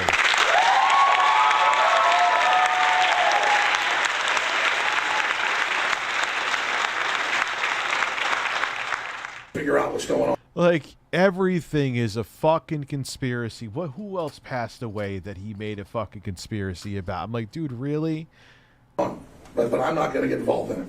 Yeah, I believe the Bohemian Grove thing. I mean, unfortunately, I don't fully trust anything from him, but it seemed legit. Wait, did he have a conspiracy about Betty White? Stop. Yeah, Carrie Fisher, too. Like, dude, come on. Yeah, like, I'm forgetting all these. Remember Carrie Fisher? Yep. That was another one. So we've talked about the call-in portion. We've talked about hosting debates. Do you also interview? And I think we talked about doing the news based on what you're reading. What the hell happened? Do you also interview guests? I did. And do you always select the guest that you're going to interview, or sometimes does one of your producers suggest? Yeah, but dude, when you're, how old was she? When you're that age, routine I know someone sadly recently who passed routine operation. It happens. To you, hey, you should interview this person. In radio, the producer isn't the person paying for it. In Hollywood or TV, the person Was he paying really for the Sam's Plaza? entertainment show is called the producer. In radio, it just means the booker. And then they call and get the guest on the line or on Skype, and they check into the person. We get all these guest offers and things. In the past, I would do cursory stuff and sometimes mail it in with guests. That's just what talk radio does. I mean, I was a producer for other shows 25 years ago, not just my own show, and they were pressuring us.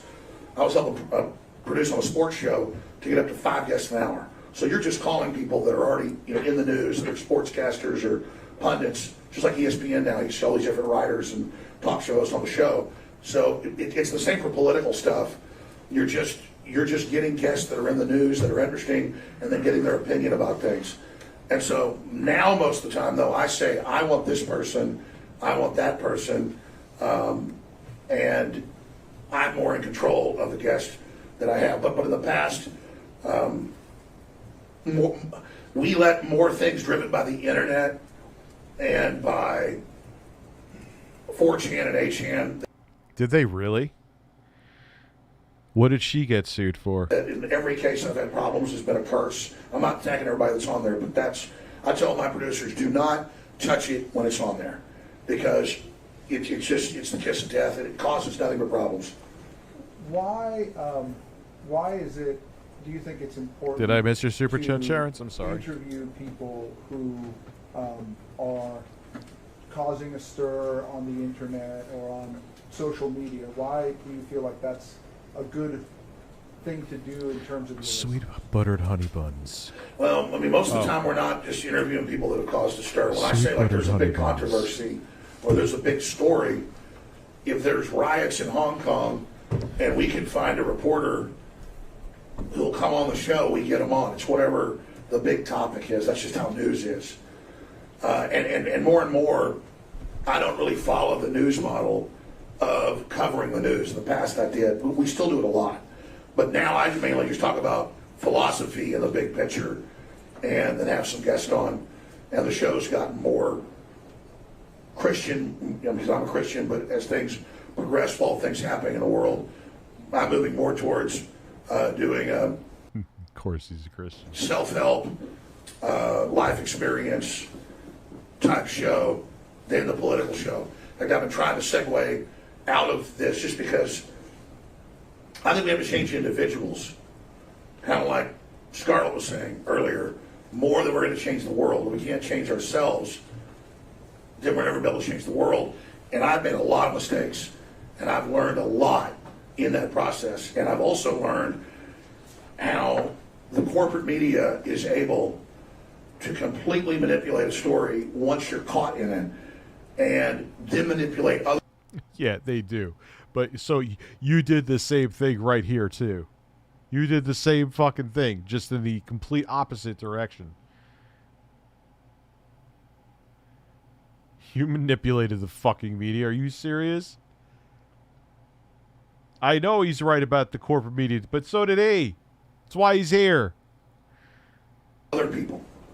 And if anything, I want to teach people about how that process worked, because they say I'm the mastermind that figured out how to manipulate people, and I didn't have any understanding of it coming, and now I've seen it yeah, from the inside, the way this stuff goes on.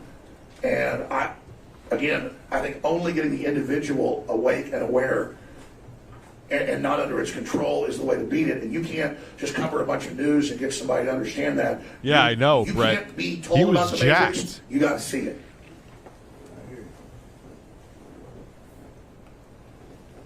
Let's slow down a little bit, and I want to ask you about Yeah, he was jacked. Sort of how with these responsibilities, how your typical day sort of shapes up, okay? How many hours a day are you on the air? I'm on the air about 4 hours a day. And since when have you been on the air about 4 hours a day? I've been on the air 4 hours a day since about 1997, 98. And in order to prepare for those 4 hours that you're going to be on the air every day, well, let me ask you this. How many days a week? I'm on the air 6 days a week. So in order to prepare for 4 hours a day, 6 days a week, how many hours per day do you spend on prep for your show? I spend about 2 hours at night and about 2 hours in the morning, and then I do some research in the afternoon. In addition to prepping for your show for about 4 hours, You shaved your nips and nuts. being Thank on you. the air for about 4 hours, do you have other responsibilities? I do. And what are your other business responsibilities? Well, we don't have a lot of sponsorship because with sponsorship comes the control of the sponsor's political views. And so we sell books and films and other supplements things, to fund our... A shit ton of us. I feel that Alex Jones let the fame get to his head. He was right about Bohemian Grove and even cameoed in mainstream movie. Yeah, he did. Ourselves, and you've got to source that. You've got to have that. You got to get the deals on that because a lot of times, like in the case of historical food, we're only making 20-30% on it. So it's you're competing against Amazon, and so you've got to really spend some time on that. And about how many hours per day do you spend on general business administration as well? 2 or 3 hours. So your average day, would you say, is somewhere between 11 hours, 12 hours a day? Yes. 6 days a week? Yes. Do you depend on other people to help you produce your show and decide what you're going to talk about? I do. I depend on my crew, and I depend on, I mean, really what they do is they just give me hundreds of clips that are in mainstream news, alternative news, things that are happening, video clips, and I'll sit there on my computer and just review them. And then I tell them, just print me the top stories off of 10 or 15 news sources, and I say go through everything, randomly change it up. So everything from Japanese news to news in Mexico to the BBC to the LA Times to just everything, and then also alternative media. But more and more, we just show clips of what's actually happening out in the world. It's not disputed. There's just stacks of news. You can be on air 24 hours a day. All you're doing is like a curator, just showing people, hey, we looked at this, we think it's interesting. We looked at that. Bullshit. Absolute fucking lies. The idea that there's like certain stories that are like these big bonanza stories. When has he ever just sat there and said, hey, what's your take? When did he become Alex Jones fucking DeFranco? Bullshit. That we focus on is just not the case. There is a glut of news and information. So we've talked about your responsibilities and your duties in your work day at InfoWars. Do you also appear on other people's shows? Yes, I've been on thousands of different programs in the last 27, 28 years. Any that we would have heard of? I've been on Howard Stern and on his network many times. I have been on Joe Rogan's show many times, even predating his current podcast, done in 25 years. I've been on The View. I've been on Piers Morgan. Oh, yeah, I remember that. On 20 or 30 BBC shows. I've been on Japanese television. I've been on Saudi Arabian TV. I've been on Israeli TV. I've been on Brazilian television, Brazilian radio, Mexican TV and radio. I mean, I've been on basically a lot. Let's focus in the year 2012, how many hours per day was InfoWars broadcasting? Not just your show, but everything. Well, there's broadcasting and then there's just videos that we're uploading. I mean, I'd say How many hours of content per day? 6 hours, 7 hours. Okay, and in 2013, about how many hours per day? 2018? No, 2013. 2013. Oh, 2013. You get 2018 from. Same amount. And 2014? I'd say a little more, maybe 7. And 15? The same. 16? The same. 17? Sorry, just 1 second. I'm sorry. My torn larynx, that's why my voice is like that. Sorry, what were you saying?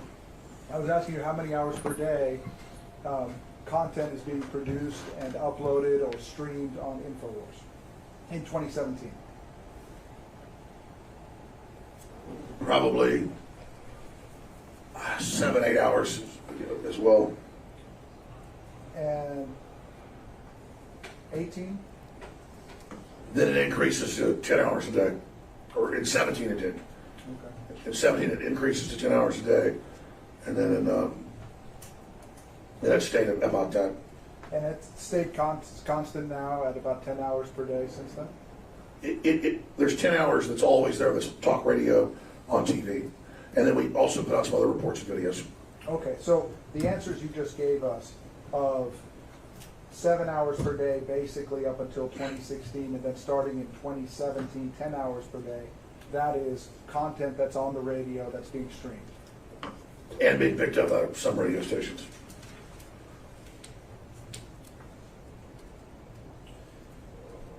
So as we sit here today, since 2017, InfoWars has been producing about 3,120 hours of content per year. I haven't done the math. Is that what that calculates out? So what the fuck does it matter?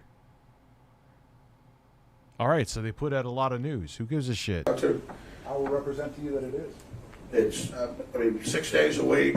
Doesn't mean he get like what? Oh, they put out so much news that it's okay that they put out lies that ruin people's lives whose children who were just slaughtered. Think about that. That's what his lawyer's trying to set up. Oh, they put out so much news. They had no idea. They had no idea. I'm actually gonna go piss real quick. Here, birds and rival turf. That's what he's trying to say. Next accountant.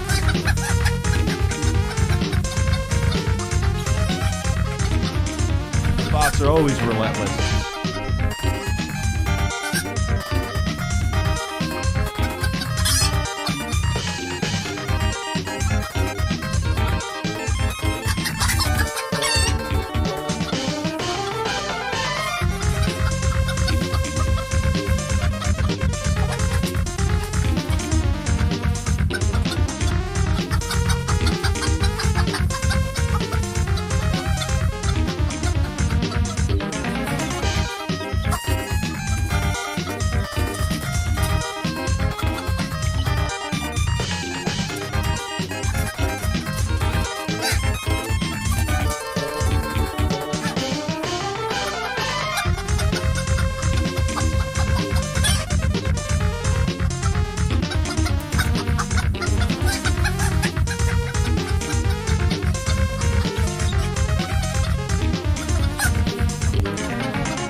On Sunday, sometimes do stuff on Saturday.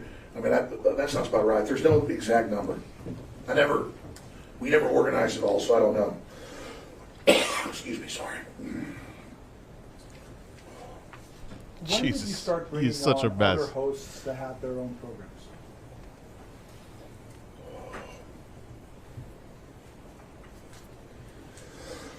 I think we started the nightly news in like 2015.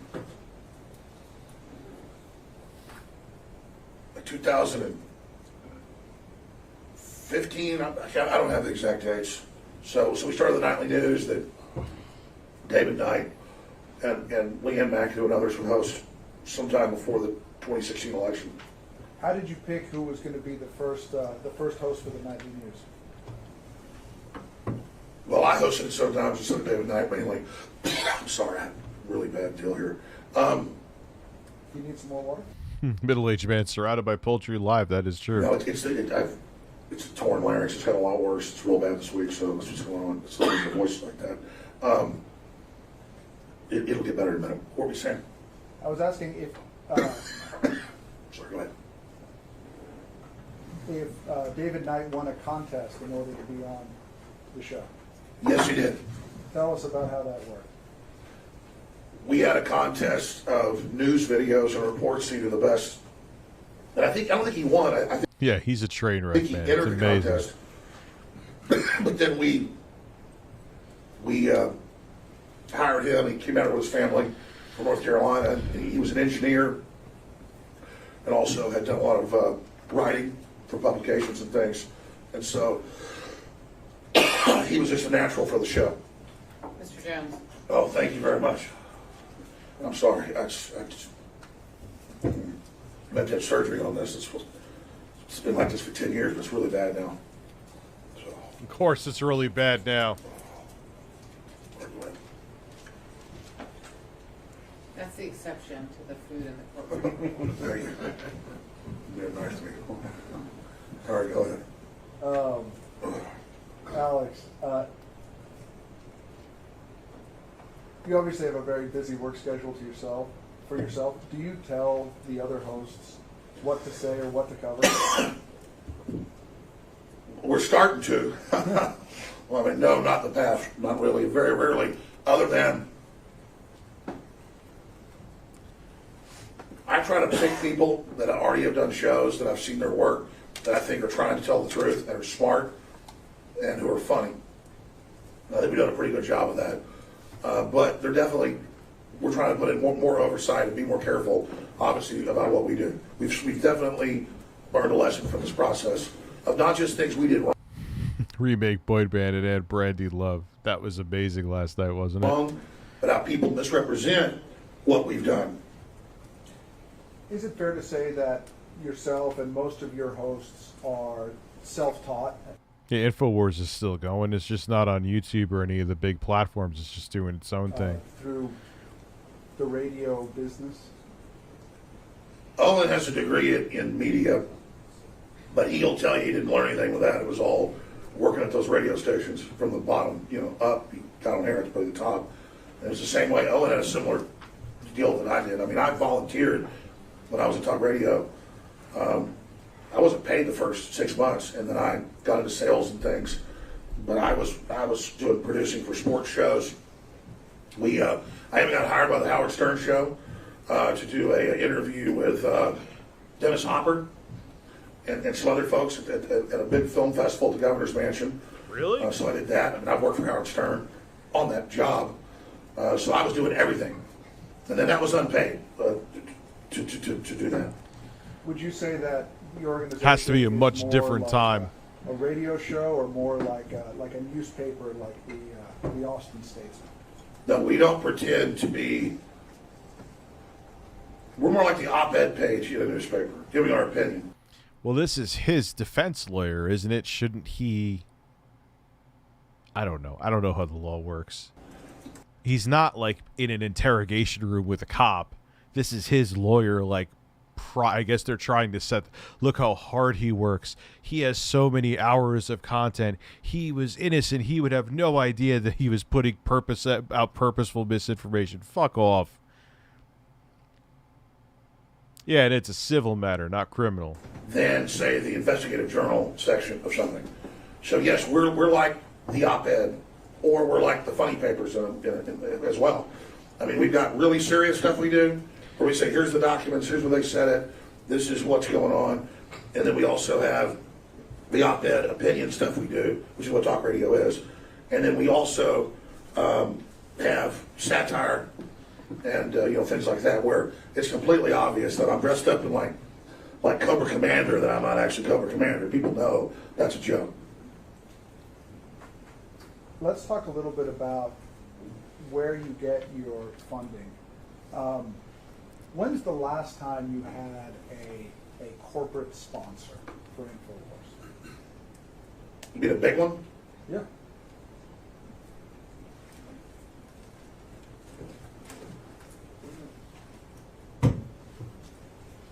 I had some corporate sponsors when I was against George W. Bush and the war.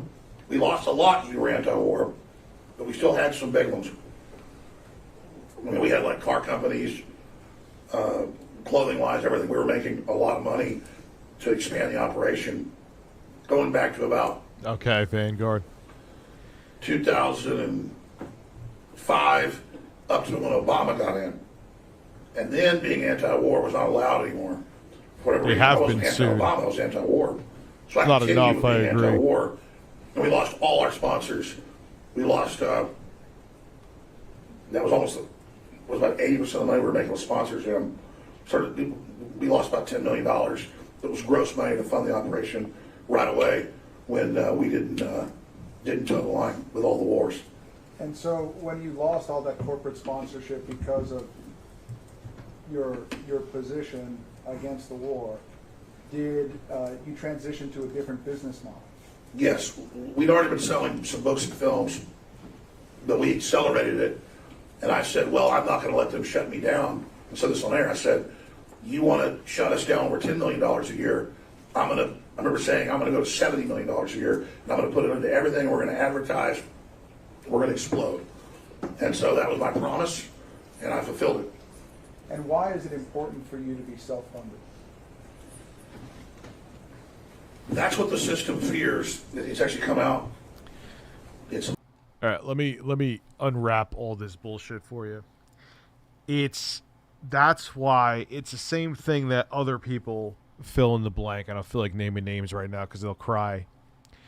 It's a great grift. So they'll sell you bullshit and be like, it's because of you that we could be independent and tell the truth. So what they do is, I've read into this. What he does, he gets these like fledgling or about to go out of business vitamin companies that they sell their shit for pennies. What he'll do is like, hey, you're about to go out of business anyway. What InfoWars will do will be like, yo, we're gonna buy this shit for next to nothing, or it'll go in the trash, so at least you're getting some money. And then he marks it up 8 billion times, makes it like it's the purest fucking dick hardening pill out there, and he makes banko off of it. And people believe it because, all right, he don't see like Folgers on his shit and stuff like that. Oh, we could sell. And of course he could say the outrageous stuff because no one's going to cancel his own products. So that's his grift. So everyone's like, oh, see, he has no corporate sponsors. He has to be telling the truth. Surprise. The presidential library documents out of Little Rock that the system fears any independent organic media, whether it's liberal or conservative, that isn't controlled by the big corporations. They want a fake left and a fake right that's synthetic. And by fake, they're real groups. They just kind of toe a line, stay within certain guardrails, and then society doesn't ever change for the better. Instead, we need independent.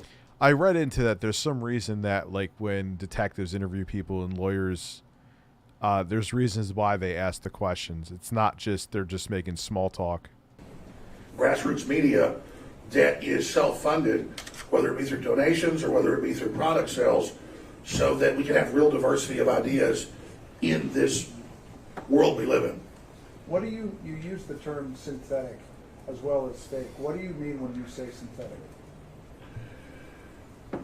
These are a lot of military terms that I learned just by researching psychological warfare, because I knew that they were using it against us.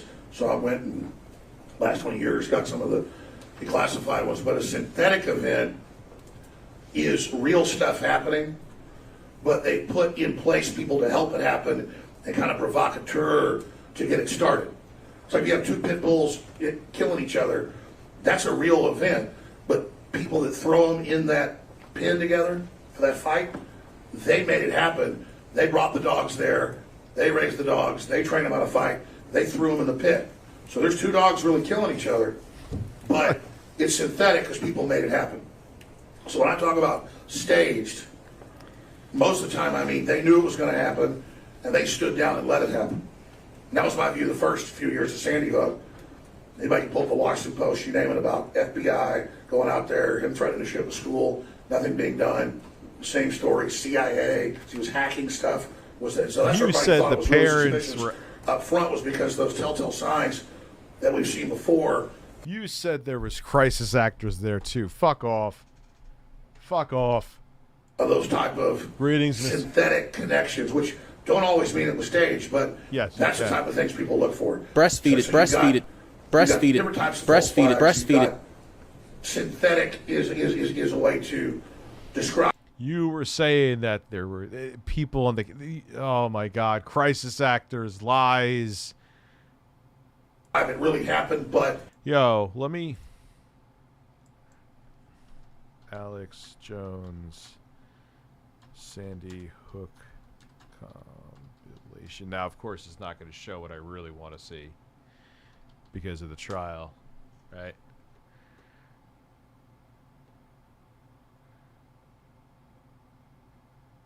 Eight days ago.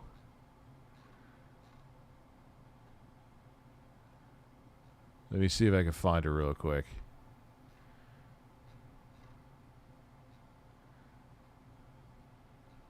Oh, here. Well, you know what? It's right from the fucking...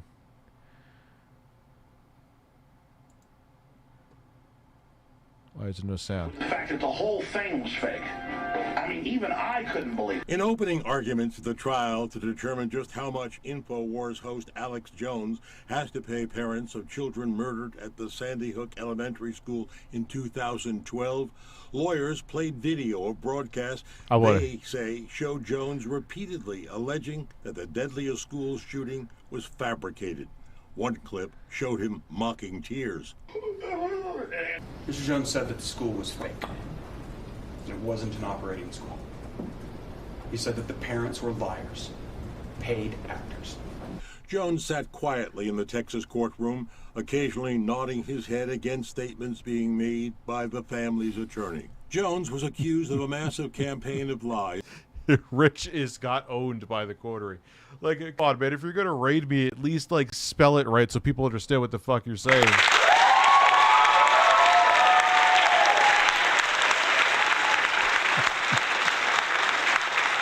And recruited wild extremists to help him foster his tale. Families of 8 of the 20 children murdered are suing Jones for pain and suffering his actions caused them. 8 educators of the school were also killed. The parents' attorney argued that Jones' motive was political and said it was all about guns during the Obama administration. So he told his audience. DSP complained about me on his stream. What did he say? That Obama staged Sandy Hook. And not that Obama ordered the murder of those children. But that there were never any children at all. In his remarks to the jury, Jones' attorney took issue with the parents' attorney's opening statements. He heard was a conspiracy of lies. The truth is going to come from that witness stand. Jones' attorney said there is a question of free speech, not lies. Got it. Everything isn't as it seems to be. He thought the government might have been involved. You are not going to hear him say that he didn't think any kids were killed. You're right. Alex It's okay. Jones Relax. doesn't trust the government. During a break in the trial, Jones was chastised by the judge for speaking to reporters with an earshot of jurors. You want to be bamboozled and lose your First Amendment and lose your Seventh Amendment and lose all that, go ahead. You're having your rights to a trial by jury to decide if you're guilty or innocent. And there you go. This is a kangaroo court. Kangaroo fucking court. Yo, there gotta be a better clip than that, man. We'll go back to it. I know there was like a whole thing. If you're a homeowner in New York and... Shut up.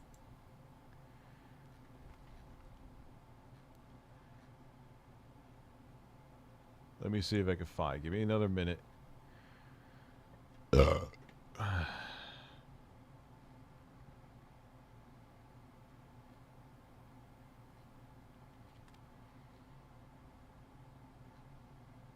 God, it's all just inundated with the new shit.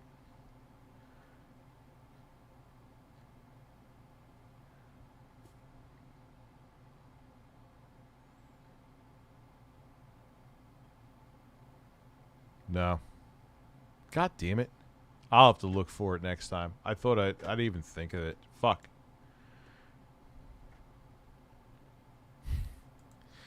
Yeah. There were forces in there letting it happen.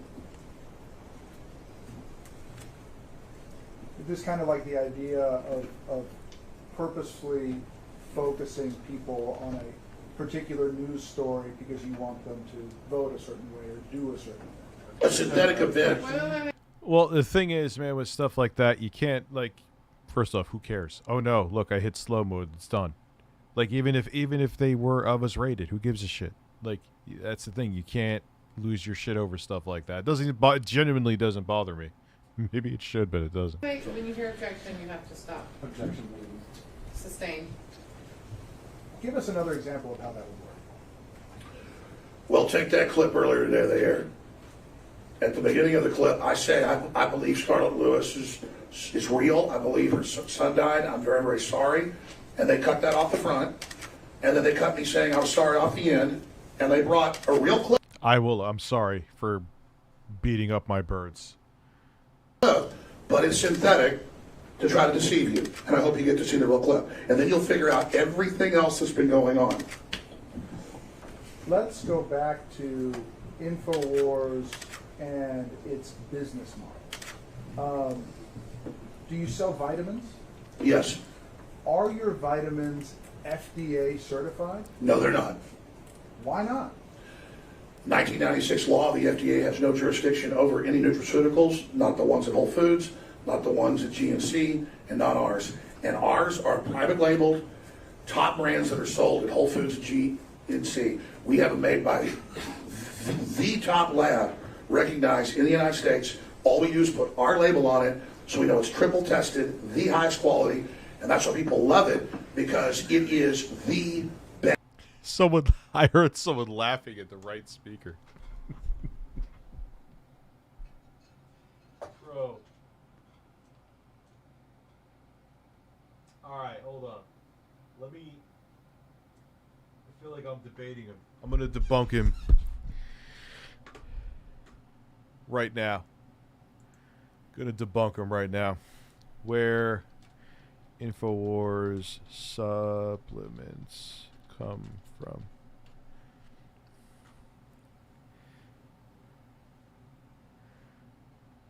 Yeah, here we go. You ready? Yeah, I remember this article. Look at this hunk of man right here, too. There's someone who photoshopped it to make it like he had big hairy titties.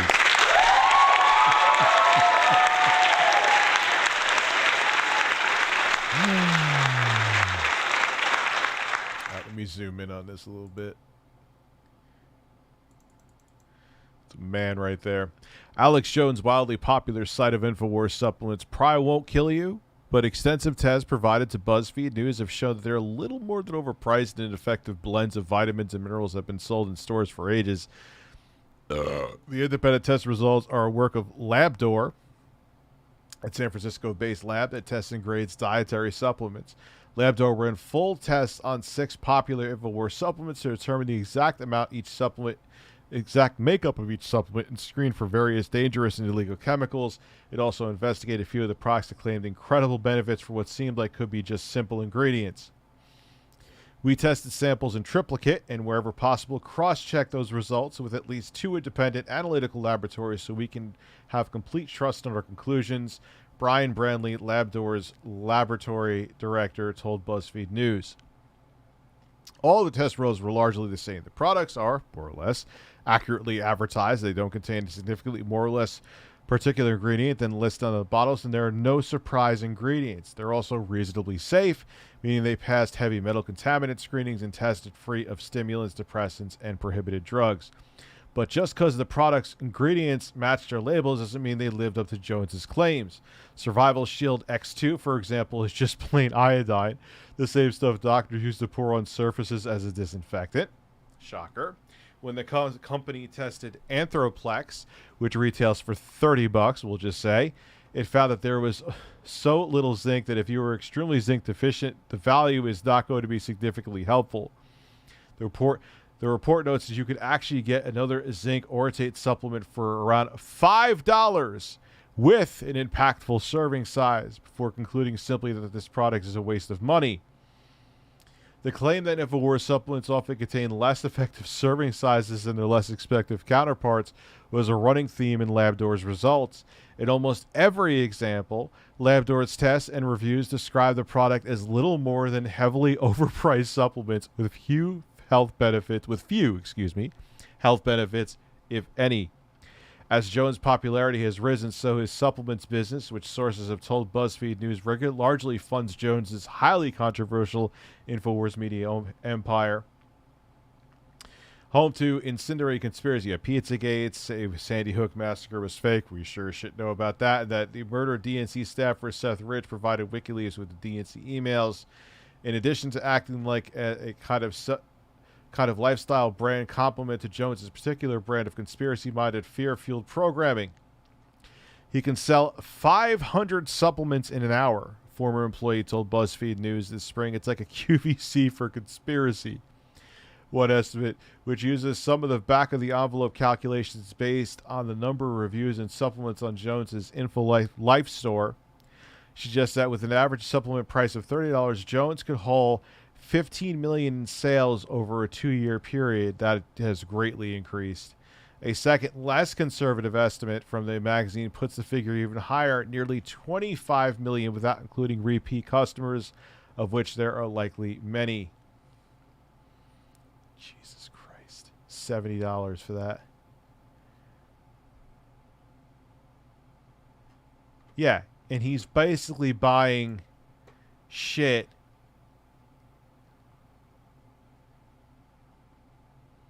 Let me find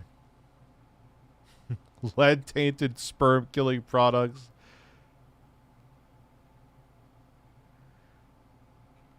At least I think there's a YouTube video on it too. Hold on.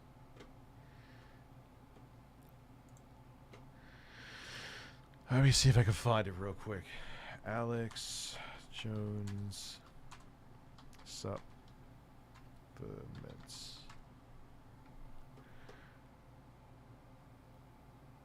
Contain lead.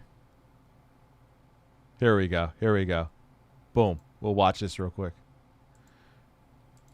There it is. I remember seeing this. This will make you shit. This will make you shit. Open up the chat again.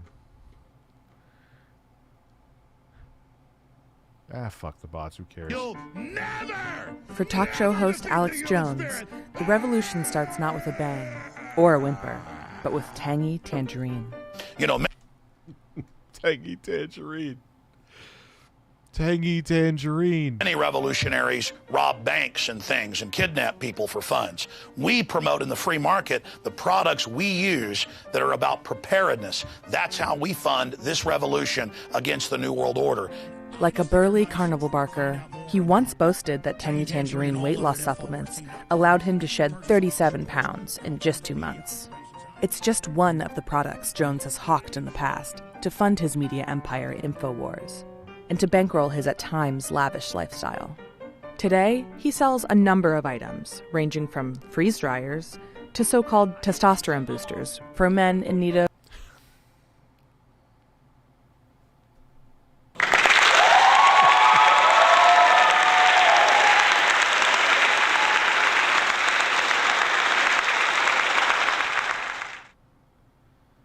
Wait, so DSP said that he thinks you're a son of a bitch and you deserve the raid because you watched his detractor video and you removed your membership on him. Okay. Cool. Yeah, Phil kind of did it. He asked someone about it. Probably shouldn't have, because I don't care. Can we have a night of watching Alex Jones? Funniest shit, he said. A little something extra to fight the globalist agenda. And don't forget the fish oil. You ever seen fish oil look like that? No, you never seen that, have you? Just like our information's dynamite, so are our products. Imagine getting genuinely angry because someone people stopped being members. I lost like 100 members because they were gifted. Forstore.com. In 2014, Jones's business had revenues of more than $20 million. What's made Jones a millionaire is his ability to merge his bizarre claims with his merchandise. The apocalypse requires products that the InfoWars store can readily supply. Yep. I remember he did that with Fukushima, saying that the whole top northern hemisphere was being covered in radiation and you need this pure iodine to protect yourself. That's when I was like, oh, I get what this guy's doing. I get what he's doing. Fuck him. Dude, I don't care. Is that really what I got rated for before? Okay. Oh no. Thank you, Real Saint, for becoming a member. His customers buy in, and then they buy. I'm sure it'll be clipped and we'll watch it tomorrow and have a laugh at it. The globalists obviously are hitting us through our water. It's time to take control of our lives. It's time to not give our children and families these poisons. Jones touts the coming Armageddon. Conveniently, he also sells body armor and Yeah, he makes a problem and offers a solution. Components for homemade guns. You piss in the face of the globalists that don't want us to be able to defend ourselves. You've supported the info war. You basically have made America great again. So thank you all for your support. Limited editions available right now. And of course, Trump is on there. Oh, Jesus Christ. Now, Jones and others who help peddle his products, like chiropractor Edward Group. That he says is a doctor. Fucking meth head Fabio.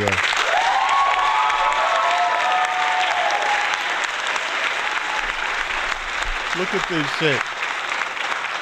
I'm supposed to take you seriously if you take this seriously. I'm supposed to care. Go watch Jeremy. Go watch The Quartering.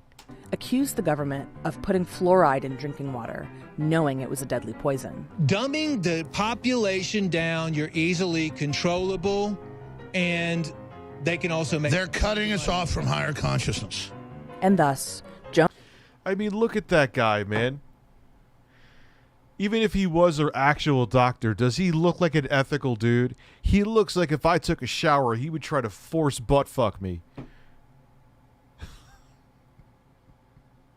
He looks like someone would be hiding behind your fucking car at night when you were trying to go home. Get out of here. Get out of here. Jones will sell you fluoride-free toothpaste laced with counteractive iodine. If the struggle against the deep state is getting you down, there's super male vitality for aging men. With Dr. Group's help, we have developed the ultimate male vitality supplement. This is the answer to the globalist war on male vitality with the estrogen mimickers they've added to the food and the water supply. How did people watch this and take it? Did the fucking long-haired doctor, who's not a doctor, just do push-ups? How are people this stupid? How? I know I'm doing it wrong. I guess I should just try to grift to all these people like everyone else does, but I just... This is what you have to become? But all that prowess comes at a cost. Documents show Jones has sold it at a 20% markup, where he bought it for around $15. I heard more than that. He sells it for around $70. On sale now. The millions of dollars his fans have spent on these products have made Jones a wealthy man. But his vitriolic rhetoric, They have their battle rifles and everything ready at their bedsides. and crackpot theories, like that the Sandy Hook school shooting was a hoax, have gotten him kicked off of Facebook and YouTube and resulted in various lawsuits.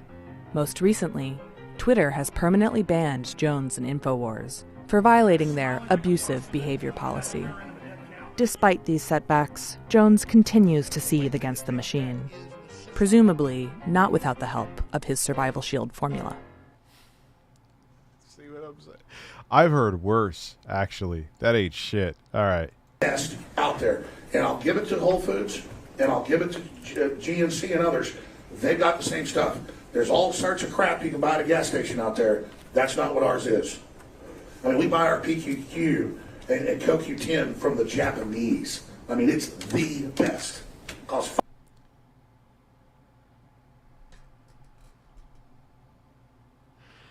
okay. 5 times what synthetic PQQ and CoQ10 cost.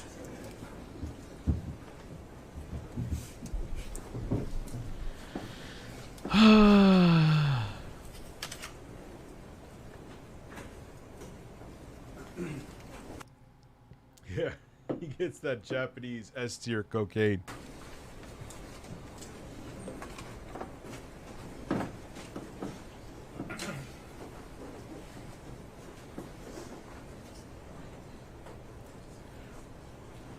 Yeah, it's like he's selling his supplements. He's trying to get sales. He's trying to get sales as he's... Oh my god, the human race is a fucking cancer. It really is.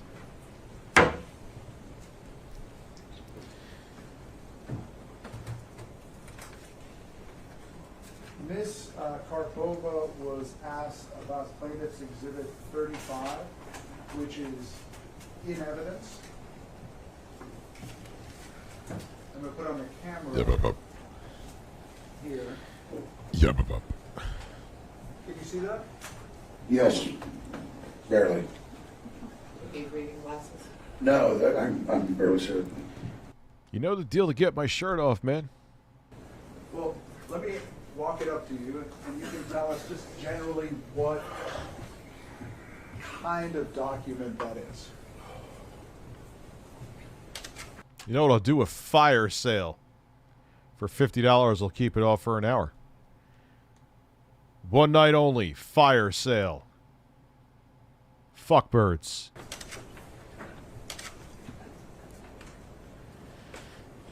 Looks like some type of sales log. And can you tell us what year it begins in? Looks like September 2015. And can you flip to the last page and tell us what year it ends?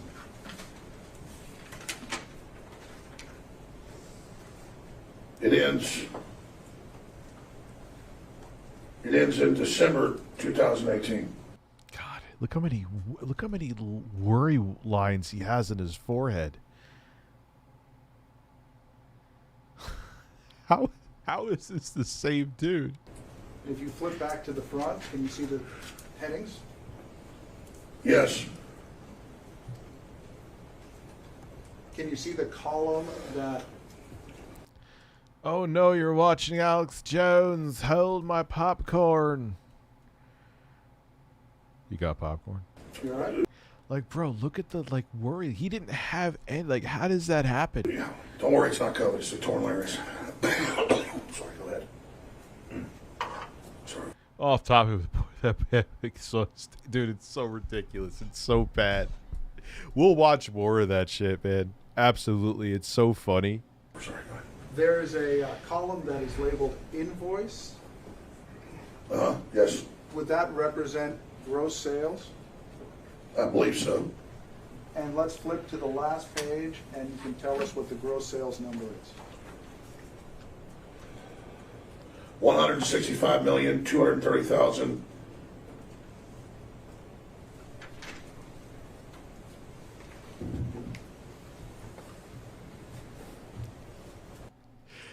I mean, it's all right to have products, man. I'm eventually going to have one. You know, my editor's ball issue kind of set us back with some stuff. It like the false claims and overpricing like that much. And like I said, they didn't, like New York Times, I think that was who we watched the video from. They didn't even get into how nefarious the shit really got, because like what he does is he goes to companies. He doesn't go, oh, we get the best stuff from Japan. Him and his fucking worry lines and crazy ass beard could fuck off. he goes to companies that are like about to go out of business, or they're like on the edge, and he buys their shit for next to nothing, and he jacks up the price even more than I think the New York Times said.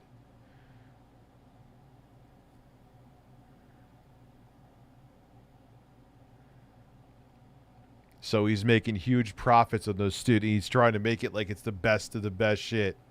Fuck off. It's a lie. It's all lies. Can you tell the members of the jury how much of that represents profit versus just gross revenue? It depends on what product it is. Some products make 20%, some products make 60%. Like on a book, you might be 20-30%. On food, it's that, and that's the biggest type things. On supplements, if they're on sale, you make 50% of it. If it's not on sale, you make more than that. Sometimes 100% markup, but usually it's on sale. So it really all depends. I can tell you bottom line numbers though of how much money I've been paid, things like that, or how much money's there. Illuminati has a video on Alex Jones. Damn, at least he's straight up admitting it. Mask is off. 100% markup on this shit. Before we discuss that, let's talk about InfoWars. No, he did not sound like this at all when he was younger. We just watched something. The organization. Press. Would you describe it as organized or chaotic?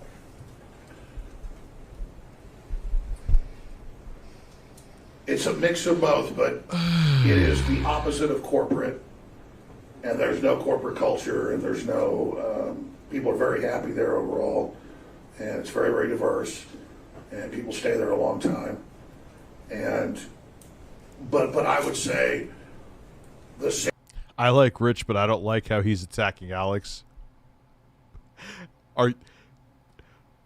Please say you're joking. Please say you're just really doing an excellent troll right now. Sales department and the shopping cart, that's in another building. It's not even there. And it's kind of like two groups that don't really talk to each other. So the disorganization is between people that do production and the people that do the sales in the warehouse and stuff, and we're trying to get that integrated. But maybe this is an easier way to go after it. Let's discuss, for example, email. How much email does InfoWars routinely get? Yeah, I was gonna say you just got here. Oh, so I mean, I know when we looked to comply with the discovery, which we complied with, it was over 10 million that they had to search that was still in the inbox unopened. So it was 10 million unopened and a few 100,000 opened. And that's why there's a lot of stuff we never saw, because it was in the 10 million emails. So about how much email would you say you get on a given day, just sent by random people? I can't answer that because about 10 years ago I got rid of my email address because it was getting 20,000 a day. And of course, your whack job fucking audience. You throw the baby out of the bathwater. These crazy motherfuckers hit way too often, discount everything. Epstein years before it came out. Also, this is pushing First Amendment. So that's... Dude, yeah, but no, it's the opposite with him. I've listened to plenty of Alex Jones's conspiracies, and a broken clock is right twice a day, dude. No. That was one of the things they did. How is this pushing First Amendment? Dude, this ain't pushing First Amendment. That's even worse what you said. These families had their kids killed and then they had to go into hiding and sometimes move 9 or fucking 10 times because psychopaths were going after him because of the lies he put out there. You can't yell fire in a movie theater. This to me is the same thing. That's not freedom of speech, Chief. No way. Come on. Can I get some delicious salt, of course? The delicious salt! Yeah! I didn't believe there wasn't an Alex InfoWars because, well, of course you got an email. I'm like, no, I don't. That's like it doesn't exist because I can't read that. It's just I can't read 20,000 emails. How many employees would InfoWars have to have, in your view, if you were to actually read every message, every email, every tip that's sent in. Yeah, it's the opposite. It would take 10, 15, 20 people, we go bankrupt, which we are now.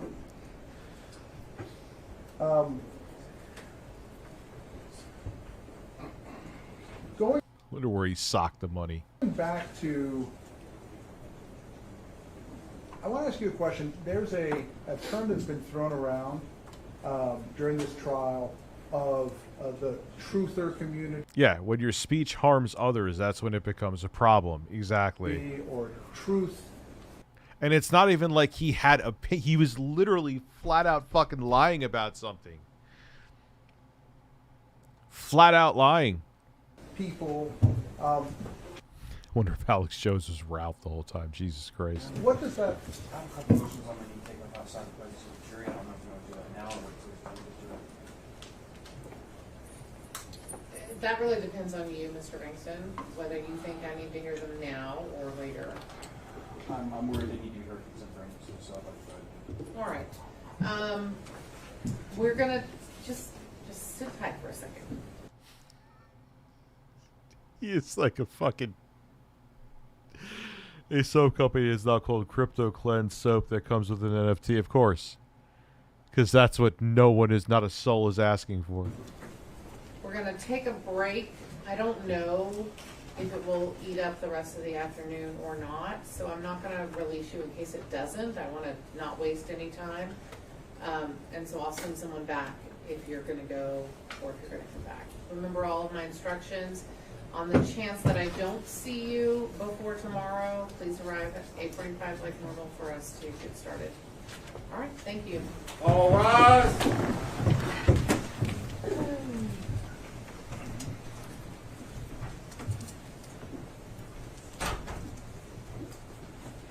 Who is that dude they keep on, like, zooming in on?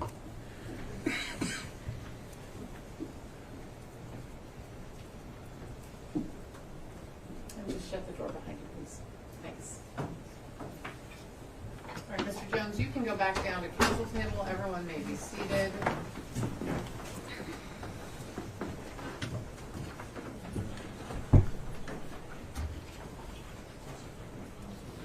Is he really kidding? Oh, this fucking guy. You just have to wait until the jury is moved to their space before you can leave the room. All right. I need to take a shit. All right, Mr. Bankston. I don't know what's going on, Your Honor, but I need to bring a couple of motions for jury instructions, and then I'm going to go ahead and bring a motion for sanctions right now on the record. I know you don't want to hear. Oh, this is where it gets spicy. We have, as you know, there's been a pattern of Mr. Reynolds blatantly violating MIOs and court rules. Mr. Reynolds just absolutely solicited direct testimony from Mr. Jones that he is bankrupt. Mr. Jones just testified straight into the record that he's bankrupt, which is not true, which is a sham that's going on right now, which Mr. Jones pulled $60 million out of his company last year. But the most important part, Your Honor, is you have a motion in limine entered in this case that is in no uncertain terms that they cannot, due to violating your orders repeatedly to provide networks information, they cannot apply evidence of network. Mr. Jones just intentionally did that in violation of. Yeah, dude, I'm not saying you're attacking me, but again, fire in a movie. You can't scream fire in a movie theater. Drew that right out of him, totally expecting that to happen. It was very obvious from the question he asked. He wants Mr. Jones to tell this jury he's broke. That is ridiculous. Dude, it probably sounds like suffering. It's like, ah! Second. That's how Alex Jones nuts. Thank you, future dad bod.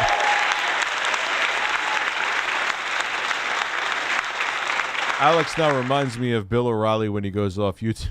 Bill going mask off. Oh yeah, I've seen them. Yeah, they're all magically gone too. Is that he absolutely, Mr. Jones just fully testified that we complied with the. Yeah, if there's a fire, if you yell fire in a movie theater and there's no fire, you're getting arrested. I am under the standing MIL, not permitted to mention discovery disputes. But we both know Mr. Jones did anything but comply with discovery and did that for 4 years, thumbing his nose in the face of this court in rank contempt. There needs to be an instruction to the jury that he did not. It's not a comply false with equivalency at all. It's not. Repeatedly ordered by this No court way, not dude. turned over. Some of that includes his net worth information. And I also would like an instruction to the jury to disregard and strike his comments that about him being bankrupt, which they are to take as having no evidentiary value. If you're saying that someone could flat out lie about something that happened, not even discuss it or it's just flat out say that lie where people have to relocate after their kids. So one person held their dead child after they were shot, and he's sitting there saying it didn't happen. That's not freedom of speech, dude. That's not. That is not freedom of speech. And is not true. Otherwise, I am deeply prejudiced going forward. The other thing that Mr. Jones testified to is that he doesn't communicate by email. Doesn't have emails to turn over. You know from a motion for sanctions that involved defendant's former counsel tampering with evidence that they tampered with a piece of evidence to hide the fact from me that Mr. Jones does have an email and was communicating with him. To this date, we still don't know what that email is. We don't know how we can produce any of it. But Mr. Jones is just repeatedly lying on the stand in ways that I cannot counter because they deal with your discovery rules. I want the jury to be instructed to disregard all that testimony. That it has been already found by the court that Mr. Jones does have an email, that he did not turn those emails over, and did not admit and deny the existence of that email, that he did not comply with discovery, that he is not bankrupt and the jury is not to consider any of that. Additionally, on top of those instructions, we are now formally... Are there really people to fucking in here? I hope you're fucking trolling. That are defending what this monstrous piece of shit did, saying, "Oh, you could lie, it's free speech, let him do it." Are you fucking serious with this?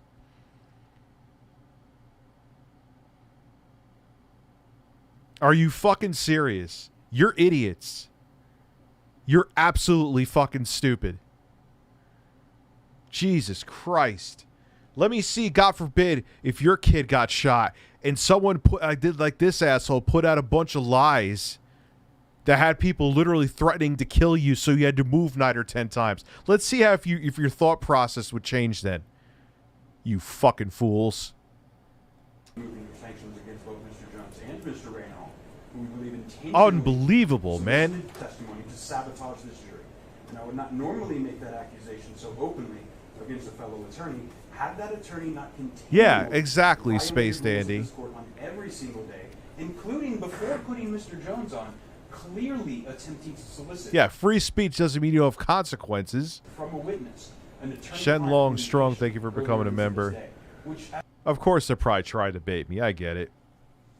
But sadly, I think there is some of them that are being truthful, too. Logic like a pretzel, yeah. As we've seen him violate. But, dude, there's people. Look at, like, Peter Popoff to bring him up again. Before everyone thinks it's just straight-up trolling, which it could very well be. The guy literally got caught. She like, oh, this person, her name is Mary Jones, and she's on blah, blah, blah, blah. Like, basically the 80s equivalent of doxing them. But the whole thing is, oh, it was a miracle. He knows who they are and what their ailment is. They did a way to sit the people in the right thing, and his wife was telling him the name and the ailment and the address through a little tiny transmitter, and someone caught it. And the motherfucker's still doing it now. He's back. He's been proven scammer, and people still believe him. That's what it is. People just want to believe what they want to believe, not what the actual truth is. Rules that a first-year law student should know, a first-day law student should know not to ask the plaintiff about her communications with counsel. This is absolutely in bad faith. Therefore, we'd like jury instruction. Maybe they are trolling, but would it surprise me that there is some motherfuckers that would still... Dude, the Quartering was on Twitter fucking defending Alex Jones. There you go.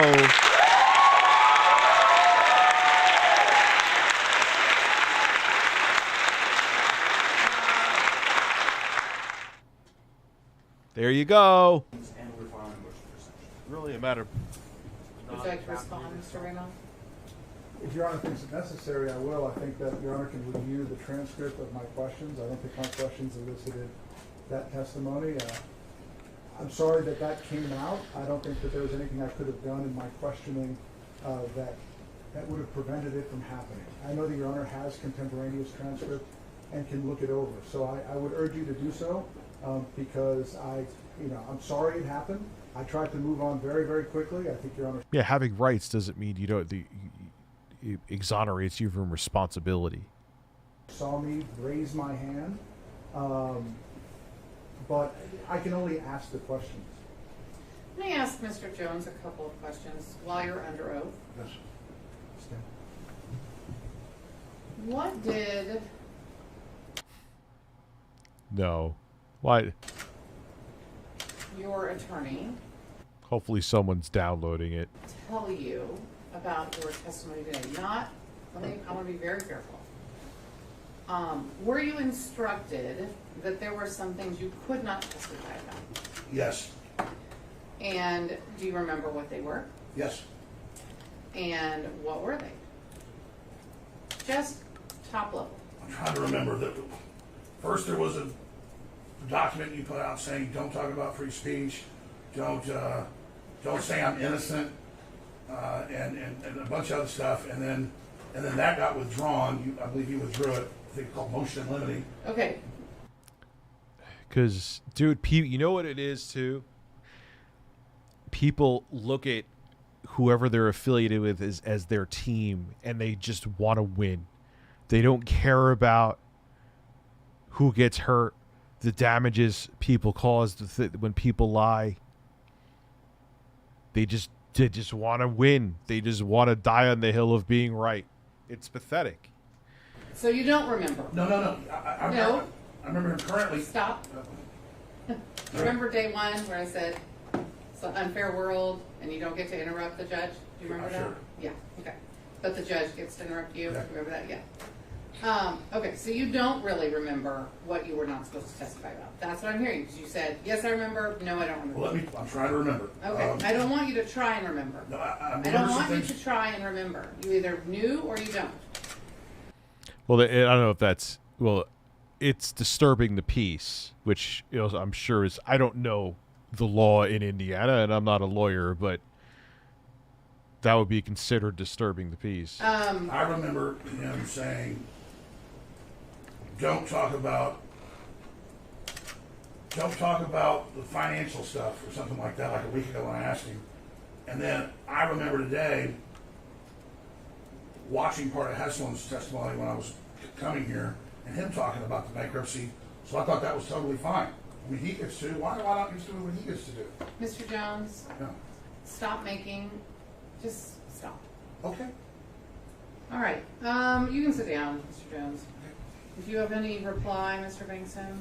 Not really. And actually, before I hear from you, you know whose obligation it is, Mr. Reynal, to make sure that any witness you put forward understands the orders in limine, understands what he is not allowed to say because of orders that I have made before now, right? As an attorney, it's an impossible position That to wasn't be the in. question I asked you. I know that it is my obligation to communicate Your Honor's orders. Beyond that, I think that's all I need to say. The only thing I would say, and I actually probably do need to ask for an additional jury instruction, during the same testimony, and the reason why I do not believe that Mr. Reynal was keeping a tight leash on his client for MIL, and why I do believe he was intentionally trying to violate them, is Mr. Reynal had a long series of questions about whether Mr. Jones is a pundit who merely gives his opinion, does not provide facts, was not stating facts, was only giving his opinion. That's another one of your motion in limine, that the defendants cannot contest in this case that the statements that they were giving were merely protected opinions and not statements of fact.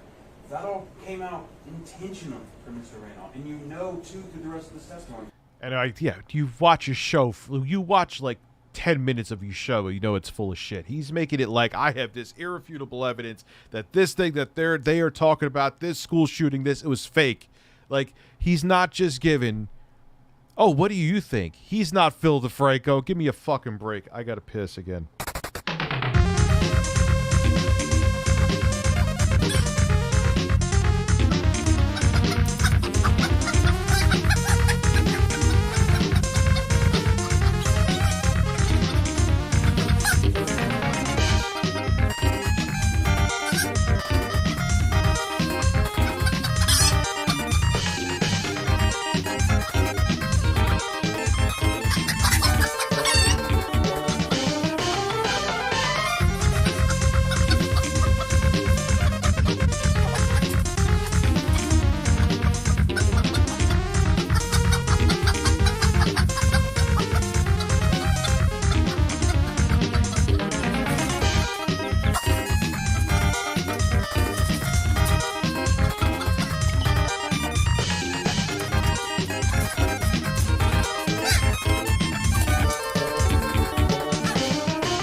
address.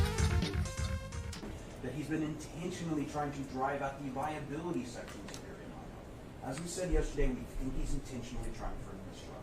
And if it really is a matter of, oh, whoops, I guess I forgot to remind my client not to suddenly blurt out to the jury that he's broke on the day when he was screaming that he's going to do it, right? When he says, I'm going to come in there and this judge ain't going to hold me down. It's going to be her Waterloo. And then he comes in here and do that. Maybe we'd forgive it if he wasn't also asking questions. That No, with how much I drank, piss is clear. And, Your Honor, we believe this is just egregious. Your Honor, if All I right. may on that point, just on that point, Your Honor has ruled already that during this phase of the trial, we are to discuss and over my objection, all the issues raised by Rule 4111. I've been objecting to that. Except net worth. Except net worth. And within that, for the jury to make an accurate What are you talking about? What are you talking about? Don't put me in a corner. You have to be trolling. Either that or you're the biggest fucking idiot on the planet. Getting fired by a private company and sued in court are two different things. This is UK arrested for pugs. You're talking about, what's his name? Count Dankula? No, it's not the fucking same, dude. It's absolutely not the same. You really are nuts. You don't get it.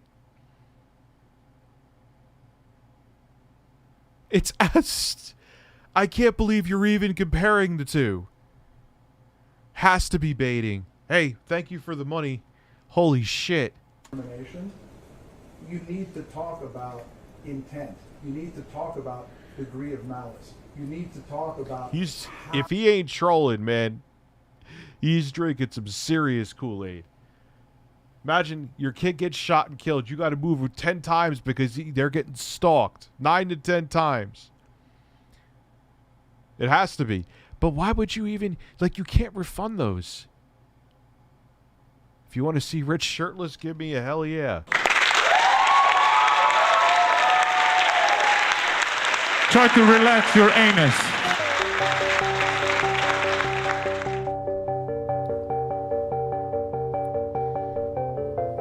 Breasts. Whoa.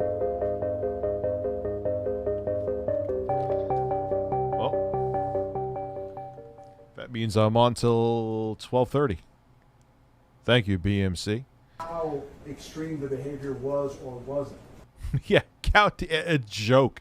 I can't believe he's even doing that. Like, that was ridiculous that he even went to fucking court for that. I don't know the folk. Maybe there was something I'm missing that he did worse. But yeah, that was ridiculous. I even agree with that. And so the testimony I'm eliciting, which I believe, I've never said, nor has my client said, that Your Honor's ruling shouldn't stand.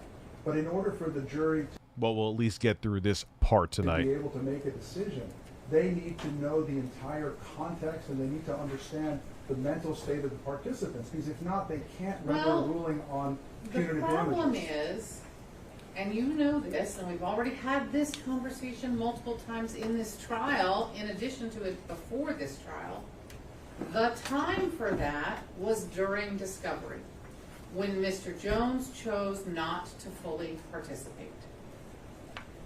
It is not the time to do that now. If there is anything that he would like to put forth as a defense, he needed to do it a year ago during the discovery process. It's too late now. And when you ask questions that imply or outright say, Yeah, it's slander. What he was doing was literally putting people's lives on the line. People's lives on the line, as shall I add, who just lost their kid in a mass shooting. No, it's not the same. Hopefully it is just trolling, because that's nuts. that he didn't know how to be a journalist, or he wasn't a journalist. You're calling into question my ruling, which was based on a long-standing principle in the law, that if you intentionally, repeatedly, and over years, in this case, again and again, refuse to participate in discovery, That is proof that you do not have a meritorious defense. That was the basis of my ruling. You cannot attack that in this trial. For motions for sanctions, you've got to write them down. They're under advisement until they're written down and filed. We'll take that up post-trial. Your Honor, so that I don't run afoul of your ruling. I'm not done. I'm sorry. You don't even know what it is yet. Damn, she's savage.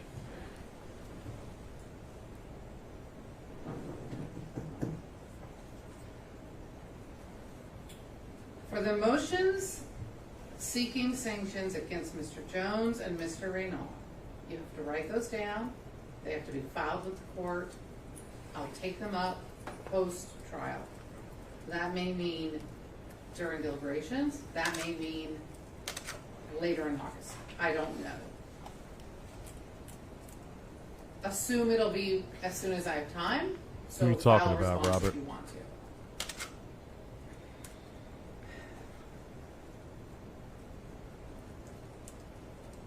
Mr. Jones, you may not say to this jury that you complied with discovery. That is not true. You may not say it again. You may not tell this jury that you are bankrupt. That is also not true. You may have filed for bankruptcy. I don't know that, but I've heard that. That doesn't make a person or a company bankrupt.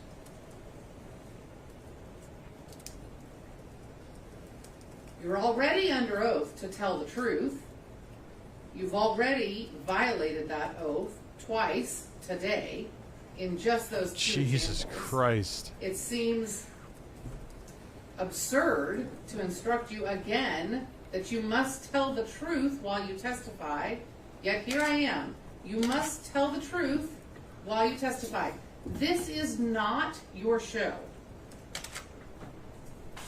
You need to slow down and not take what you see as opportunities to further the message you're wanting to further.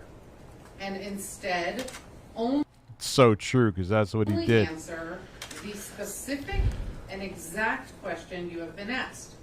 No asides. What's up, Future Gaming Tech? The comments about discovery, the comments about the larynx, Holy shit, or that's whatever it crazy, was, Andrew. The comments about bankruptcy. None of those were responsive to questions. They were just you abusing my tolerance and making asides Oh, to the jury improperly. also Dankulus and joked in because, those yeah, two yeah, cases, exactly, Spider untruthful. Sammy. Do you understand what I have said? Yes or no? Do you understand what I have said? Yes, I believe what I said was true. So I don't. Yes, you believe everything you say is true, but it isn't. Your beliefs do not make something true. That is what we're doing here. I believe I have a huge cock and washboard abs and don't have man tits.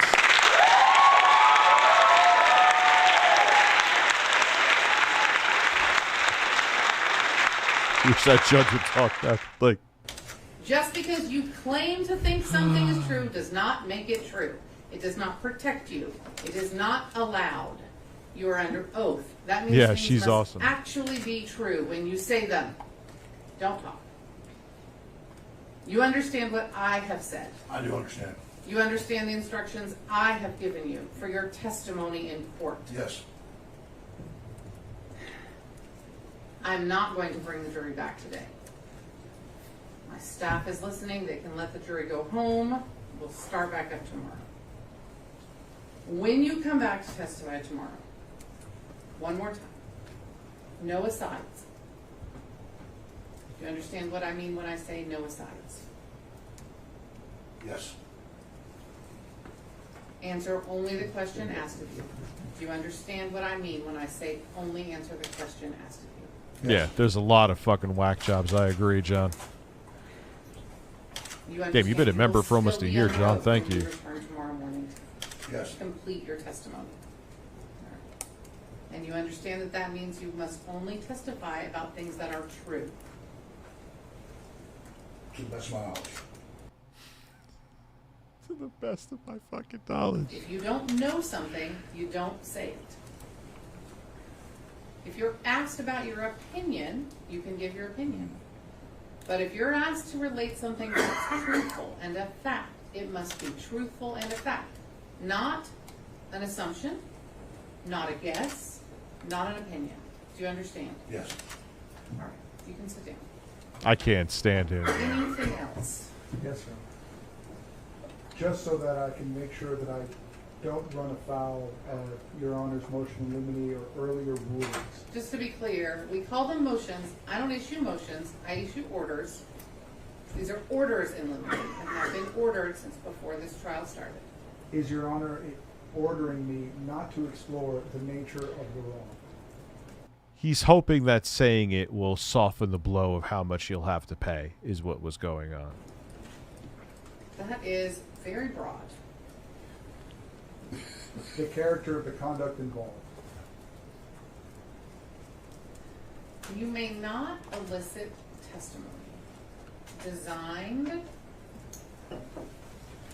to leave the jury with the impression that Mr. Jones and Free Speech Systems did not defame Mr. Heslin, or that Mr. Jones and Free Speech Systems did not engage in the intentional infliction of emotional distress against Ms. Lewis and Mr. Heslin. May I elicit evidence as to the low degree of culpability that should be ascribed to Free Speech Systems and to Alex Jones by virtue of his education, his situation, the situation at InfoWars, and what was going on? So Mr. Jones was too ignorant to know that he was lying? Is that your defense? Your Honor, my defense is for the jury, not for the court. Yeah.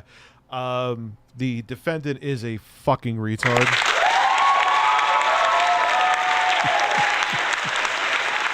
That's a good one. Get out of here. Get out of here. I'm asking whether I can elicit testimony as... Yeah, my client's a fucking retard. He's stupid. He just sits there like a giant ape in front of a teleprompter, doesn't even read the teleprompter, and just starts throwing shit and screaming freedom. To his mental... I'm kind of retarded. He literally said that on Joe Rogan's show. State, to the organization of the company, to the standard practices in his industry, to what was going on in his personal life.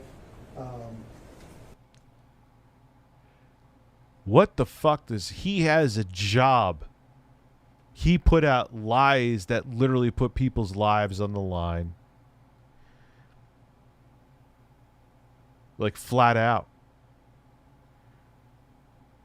What does his personal life? Oh, my personal life sucks. So, you know, I basically had the victim whose children died in a mass shooting. They had to essentially go into the witness protection program because I was putting out lies that riled up my Neanderthal base to go try to hunt him down and kill him and threaten them. But, you know, he wasn't getting enough sex from his wife, so it's okay.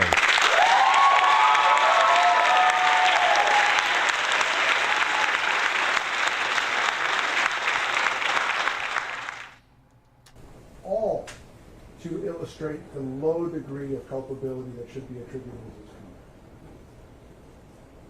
conduct. You can ask Mr. Beto Jones O'Rourke. questions He got close, huh? about similar to some of the questions or all the questions that were allowed when Ms.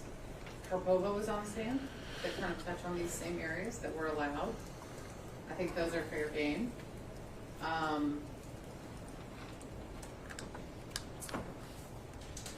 That's just Alex Jones just ripped off his shirt right now and started streaming. You can ask him. I mean, I think the answer is yes. And dude, if you're talking about like, oh yeah, remember what happened with Ashley Banfield and MSNBC? She was calling out the Iraq War. I've talked about that countless times on here. That is wrong as well. Yes, as long as you're very careful. Very well. Anything else? But this is this was like a precision strike that was purposely done to straight up put up misinformation, to sell shit, and to rile up a base. And he didn't care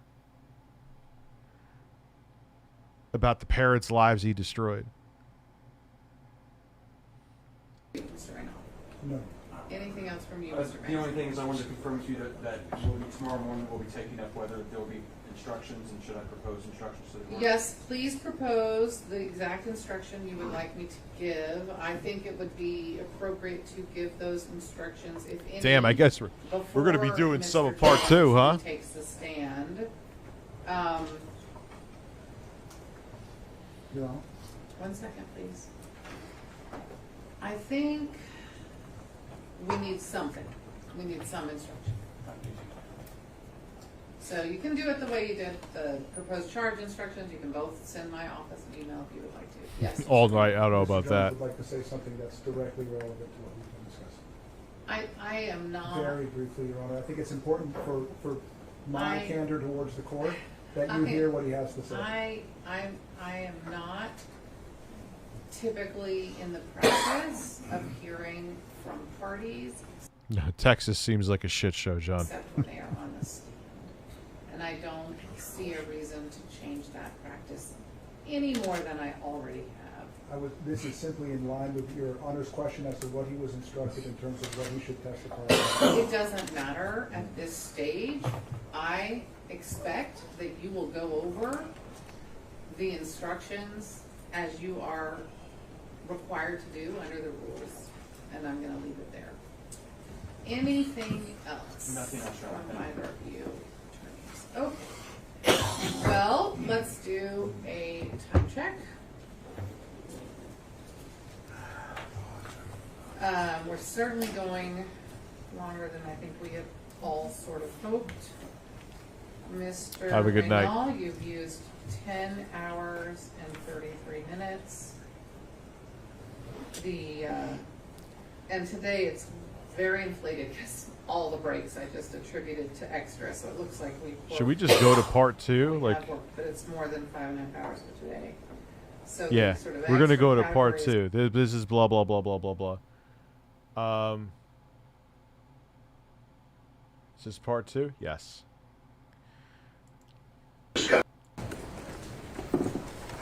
Here we go. This is where shit gets real. That was all legal jargon mumbo jumbo shit.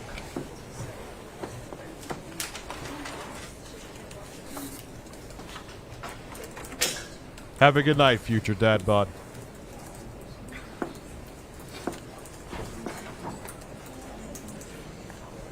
As you see, a super chat doesn't keep me from saying how I really feel, though.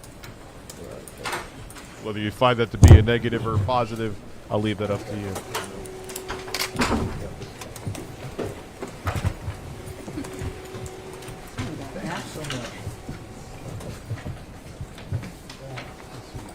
Remember the bone broth that tastes like Ovaltine? And he looked like he was about to fucking hurl on the desk. Alright, what does this shit start?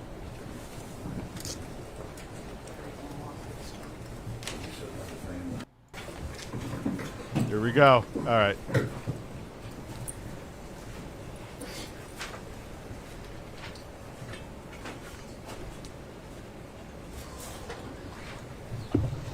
Here we go with the water. I love it.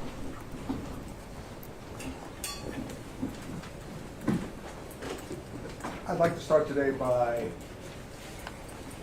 explaining some of the characters in this saga.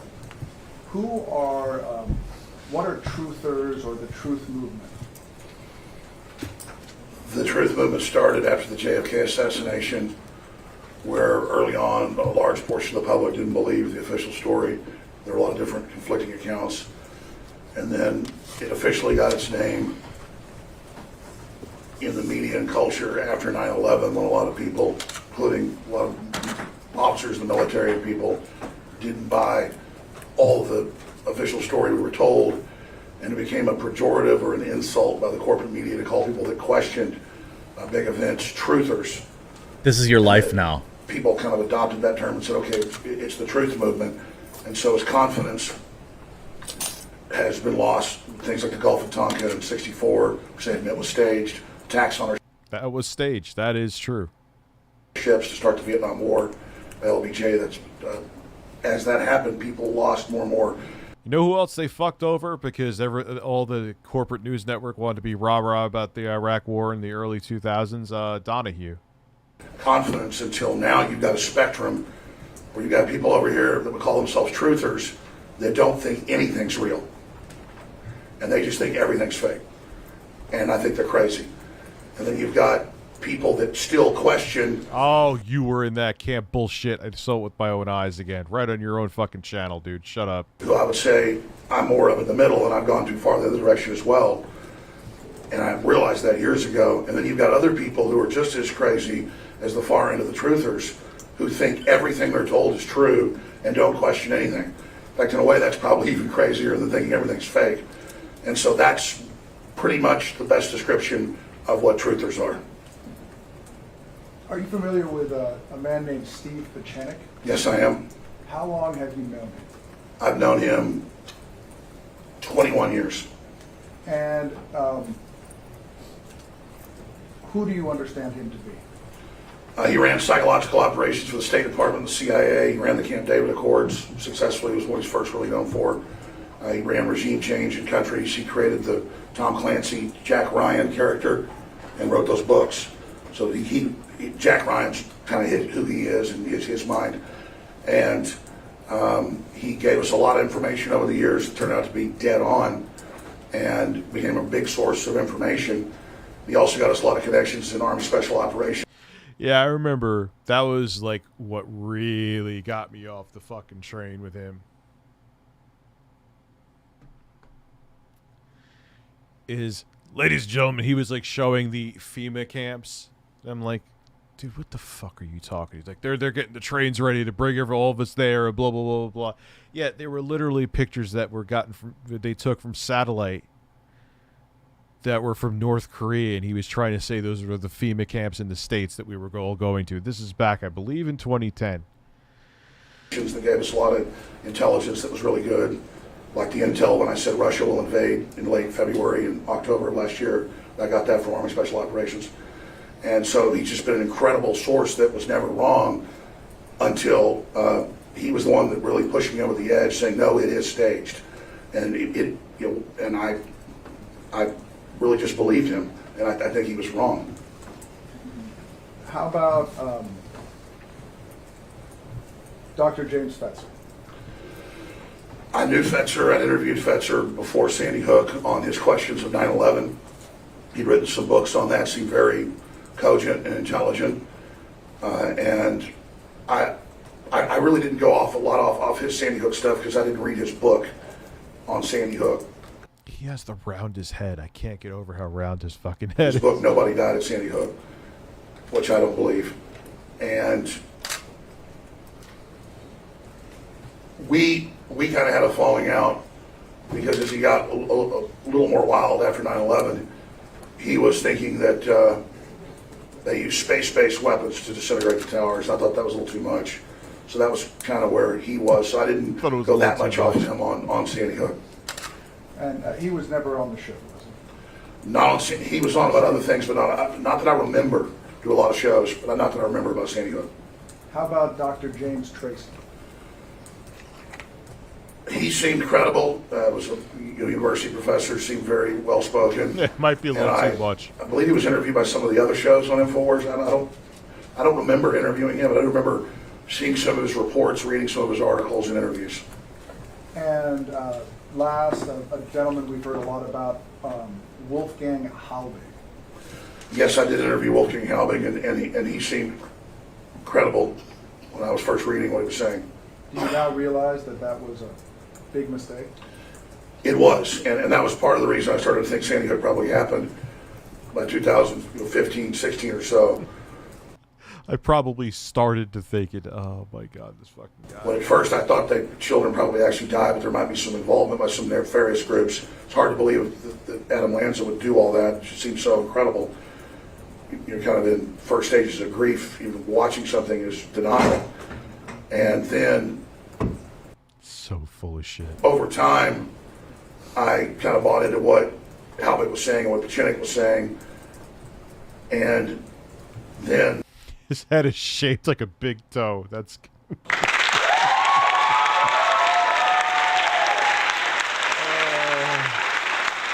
yeah. Halbig began to get mad at me. I don't remember exactly when, like 2015 or so, saying I was covering up because I wouldn't have him on. And he started visibly degenerating more. And so that's when I began to really think that I might have made a mistake, you know, unintentionally. Let's rewind and talk about December 14th, 2012. The day that Adam Lanza attacked the school. Where were you? I believe I was gotten to work by the time it was on the news and heard about it. I don't remember the exact details. I just remember it was just like unbelievable. What was your feeling when you saw what had happened? Anybody would have just shock, especially if you have children, and I of course already had 3 children then, that something like that could happen and that somebody could do something like that. And that just that it was possible. It's hard to believe. You know what's funny is that is probably what he really thought, but then on air it was cha-ching. His head is shaped like a reverse eggplant. That dude, he's literally like him and Pat. Imagine him and Pat Sajak from Wheel of Fortune having like a forehead fight. Dude, I think there would be like earthquakes. Like the tectonic plates would shift because of the massive girth of their heads. Why did you choose to cover Sandy Hook at all? I mean, it was the top story in the country, and a lot of powerful forces were also using it to blame gun owners in general. And oh, shut the fuck up. What happened with guns because of that? What? Jeremy McGraw, have a good night. What happened with guns? Not a fucking thing. You were literally going around, out of your own mouth, I heard it, say they were going to go door to door and take people's guns. Did it ever happen, Alex? The only powerful force is the fart you felt from your fucking ass. So a lot of people had resentment that they hadn't done anything illegal with a gun, and they were being blamed for it collectively. So there was a lot of anger. Back then, the show was more driven to calls. So we would open the phones up, and people were predominantly, I think, for a few weeks calling in about it. As you sit here today, do you recall about how much coverage InfoWars gave to the Sandy Hook school shooting in 2012? Oh my God. He looked like I would have to, she knows, I think it was like 2.5 hours. I'd like to move into 2013. In terms of the Sandy Hook story, what was going on in 2013? A lot of pushes to restrict gun ownership. I mean, just a lot of political fighting going on. I'm not sure who that During is, that Neil time, Bortz. you I'd have to look into him. Steve Pachenik about the story. Why did you pick him? Did you reach out to him? Did he reach out to you? How did that? I reviewed the video, but it was a few weeks ago. I mean, I believe he was on other subjects, and I believe it came up, and then I believe if this interview you're talking about, I think I argued with him about it being totally staged, and then I found it hard to believe. During that time, not you, but another host interviewed Dr. James Tracy. Do you recall that? Yes. Do you know why James Tracy was interviewed? It was a big topic on the internet, and I mean, the host usually set up their own guest. I don't think I watched it at the time, but I saw it later.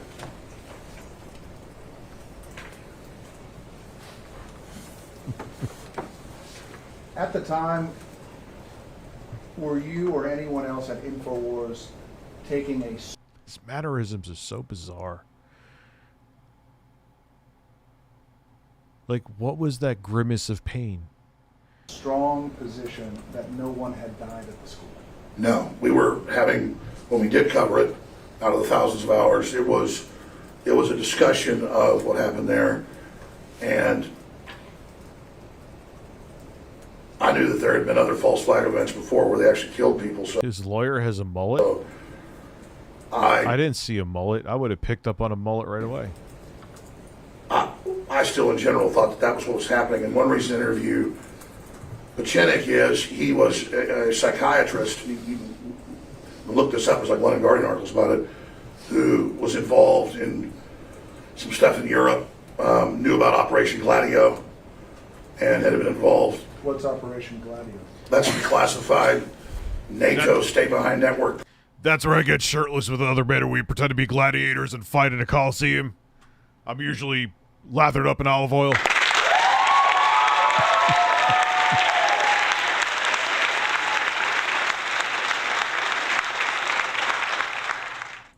Program. He kind of looks like Russell Crowe as he's gotten older and fatter. Kind of looks like Alex Jones.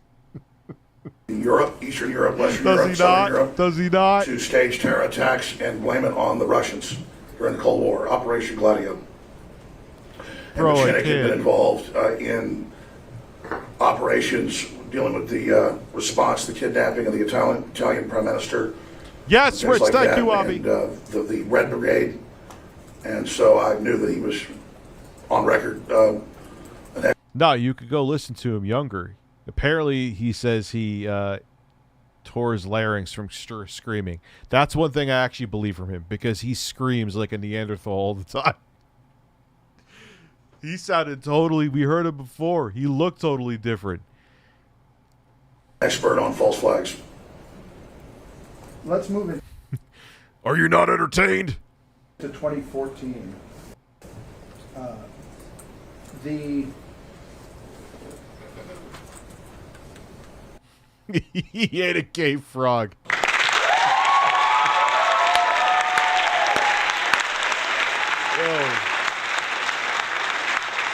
T-Rat and Pizzagate. Alex manifests fears and lies that are dangerous. My family believes some of these lies, and it's hard to persuade them otherwise. And it... You know, it's such a tough line to toe, because some conspiracies are true. I'm not saying those, but there are some conspiracies that are true. But there's certain people that have, like Gulf of Tonkin was true. That's a real conspiracy that has happened.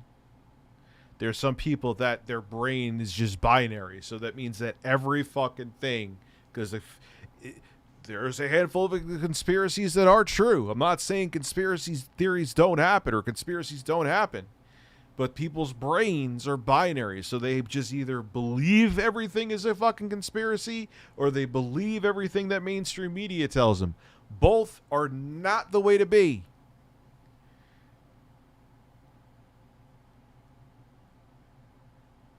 No, I have not seen that Kristen Ark, but I wish I did. comprehensive report written by Detective Dan Jewis was issued or released I gotta see that. around that time. December 2013 or early 2014. Say that again, please. It's like if we go back to the fucking vaccine. I'm not saying that pharmaceutical companies are good and for the people. They were telling people that OxyContin was not addictive. How did that one work out?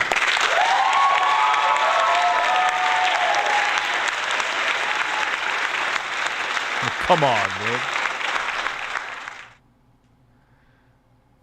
JFK happened, so the Earth is flat. Pretty much. Exactly. The Mujahideen being, I don't know anything about that, so I can't speak. And I wouldn't speak on something I know nothing about. We've had testimony that the comprehensive Okay, report Chris. written by Dan Jewis, the detective for the Connecticut State Police, Pet the bird. was Yes, I will released pet the to bird for general you. public in either very late. Like, Big Pharma is terrible. I 100% stand with the people who are right-leaning, who would Big Pharma's, yes, I agree. But there Science and medicine are the reason that we are not middle-aged at like 12. That's a slight exaggeration, but not by much. 2013 or early 2014. Why didn't that end all discussion? And isn't there something out now that's more powerful than fucking fentanyl? That's insane. I don't remember all the specifics. I know that it was a topic that the public was interested in, so it would resurface from time to time. It was not one of our main topics. Our main topics were wars and surveillance and police state. But I do remember that they said a lot of it was, quote, still classified and redacted. I do remember there being a controversy about that, and that was what made some people still think that they were being lied to about what really happened there.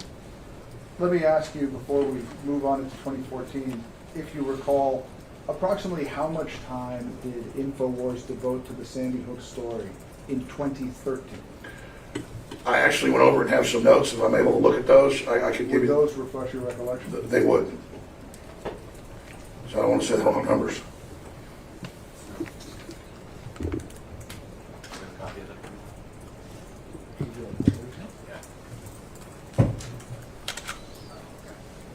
Your Honor, I object. These are just some handwritten notes in Exhibit 31, which we know does not even come close to establishing. You have to lay a lot more background before you can refresh with notes that. He wrote the notes. You have. He hasn't said that. What you say Did isn't you- evidence. Did you write some notes after reviewing your documents in order to help you refresh your recollection while you testify here today? I believe that was it entered evidence that you told me I need to review. You also told me to review the rules. Big Mike, I think it was even younger. I think like in your 30s. It was like, wow, you lived to 30? Man, you lived to a ripe old age. Without saying what I told you to do. Yes, I reviewed that. And did you take some notes based on your review internally to refresh your recollection as to what had happened? Yes, I did. Okay, I rewatched them too. Would it help you to refer to your notes in terms of time periods? Yes, please. Your Honor, I'm going to again object because of the discovery order that you have entered, which establishes that is not a complete list of videos, nor could it be used to refresh his memory of what the complete list of Yeah, videos. actually, could you approach both of you, please? No, I can't put my shirt back on. I promised till 12:30.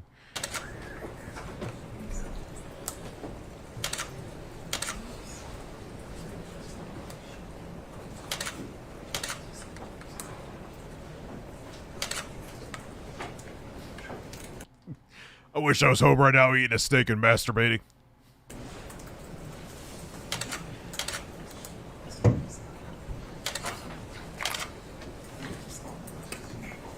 My nips are turning into diamond cutters.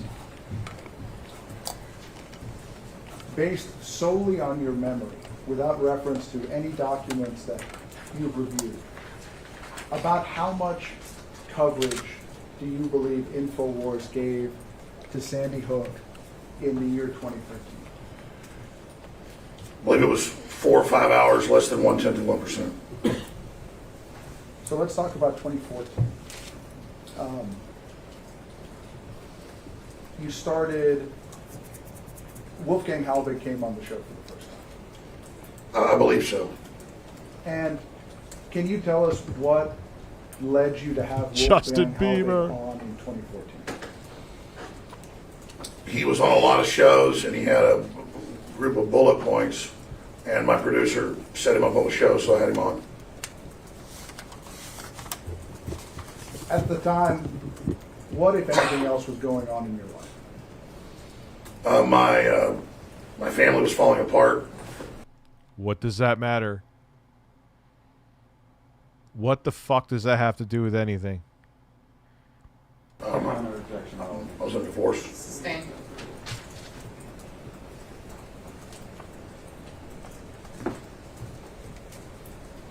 Like, what does that have to do with a fucking I'd thing? like to refer you to the end of 2014. Your Honor, let me be honest. I'm kind of retarded.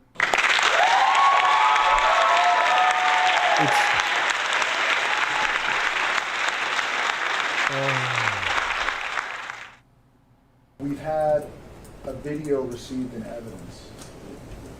Now I think it's just trolling. Ignores what some people are saying. I think it is genuinely. Maybe all of it was trolling, but Your belief at that time that no one died at Sandy He probably does that eat the Mexican whole cauliflower. thing was fake. Do you understand, as you sit here today, how crazy that is? I have said before that there have been so many lies and so many things in the past, and I was under a lot of pressure. And I truly, when I said those statements, when I say something, I mean it, that I really could believe that it was totally staged at that point.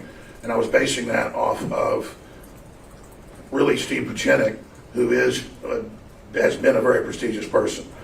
Do you understand now that it was absolutely irresponsible of you to do that? It was, especially since I've met the parents, and it's 100% real, as I said on the radio yesterday, and as I said here yesterday, it's 100% real, and the media still ran with lies that I was saying it wasn't real on air yesterday. It's incredible.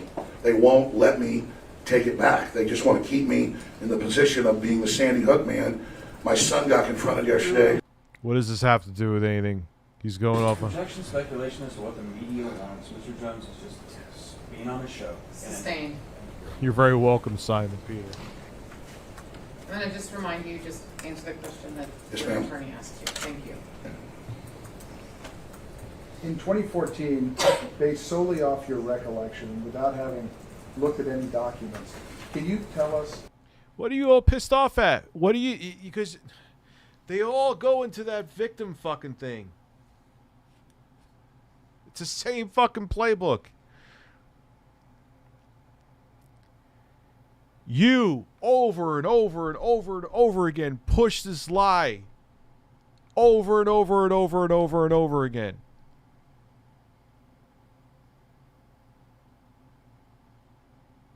And directed at the families that they had to move countless times.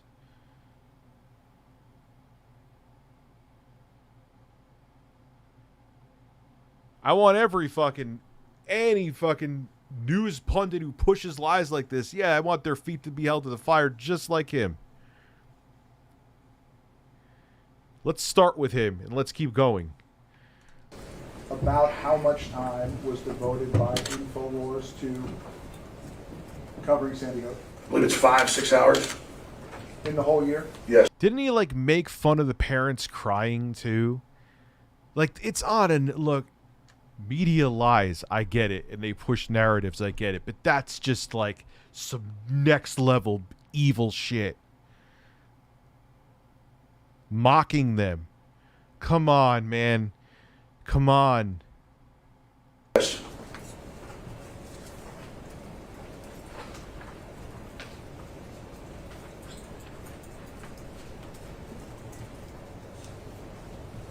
Moving into 2015.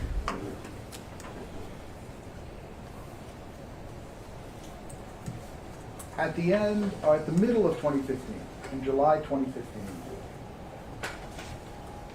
Who is Jeremy you Richmond? stopped, InfoWars stopped covering Sandy Hook. Yes. Why did you stop? Yeah, isn't Fox facing a whole bunch of fucking lawsuits? Because Halbig was saying that I was involved in Sandy Hook because I wouldn't have him on, and I started finding out that some of the things that the anomalies they had put forward weren't true. Who was doing stand-up? Who? And I had just ended my divorce and just kind of got my head cleaned up and stopped drinking for a while and realized that it probably did happen, and I was probably, I mean, there was a good chance I was wrong.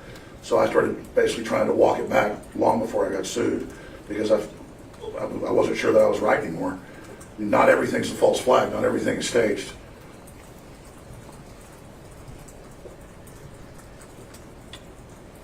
So full of shit.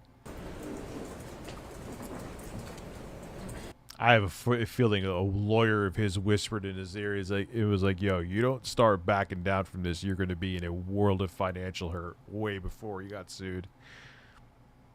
Don't make it like you had some epiphany Yeah, the epiphany was your probably legal team being like, yo, you better come out and make a statement. During that time, there was a reporter working, or there's a gentleman who at least we've had in evidence worked at some point for InfoWars named Dan Badandi. Are you familiar with that name? Yes. Can you tell us who he is? He was a part-time reporter. Was a really nice guy, but we were being more comedy-based part of the show then. And so Rob's like, this guy's like a Howard Stern character. And so we hired him to do some funny stuff, but he wanted to do serious stuff. And then he was officially working for us, then I let him go. When he moved to Austin for about 6 months and just it didn't work out. And then he went back and he was doing his own show, but sometimes he would go out and, you know, say he was doing stuff with InfoWars, and we were proud of some of it, not so proud of other parts of it. And he, Can you tell us specifically what you're not proud of regarding Badandi? I mean, I didn't like, once I saw, because I wasn't at the time watching a lot of the shows, obviously I was doing my own show.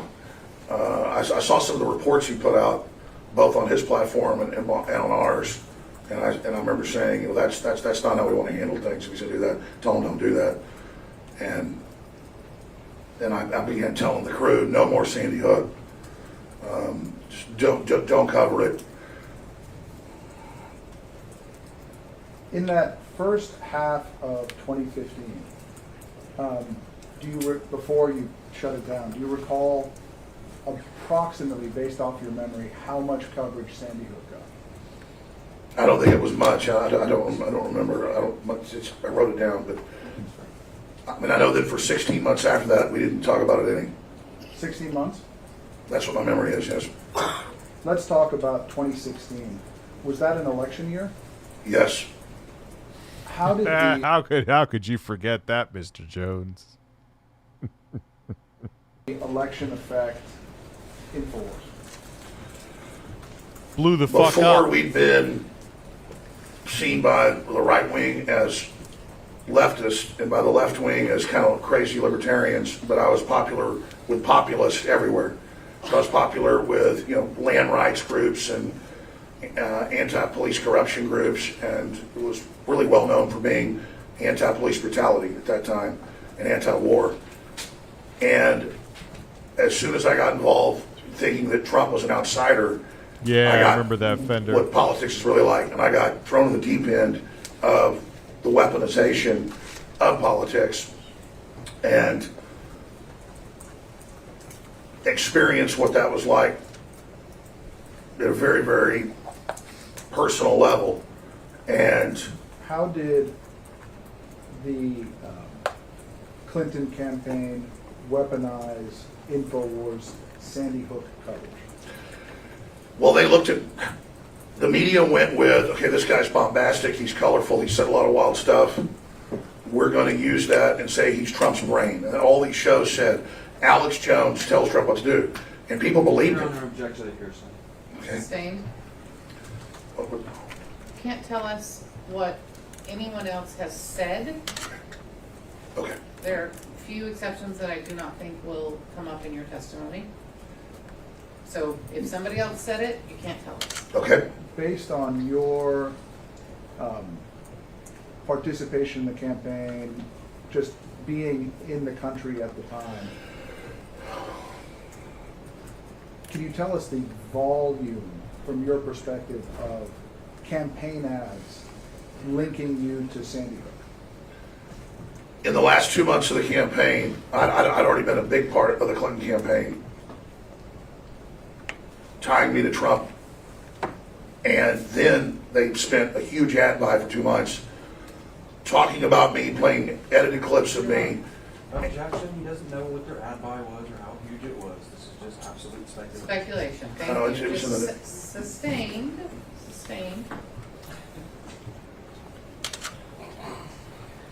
How did you feel about that? Well, when I read in the newspaper, there was a $28 million ad buy. Don't say what you read in the newspaper. Just tell me how you felt. Things that you have read are also hearsay. Okay. Because you didn't say them, somebody else said them, right? A writing is speech. Do not tell the jury anything that came from someone else that you've read or heard. You'll have to disregard that sentence. Okay. Go ahead. How did This is wild, man. you feel about the Because you have to talk to Alex Jones like that. advertising that was happening, the political advertising that was happening regarding you and Sandy Hook? I felt it was highly deceptive. I felt it stole my identity and was building me into a monster as a political tool.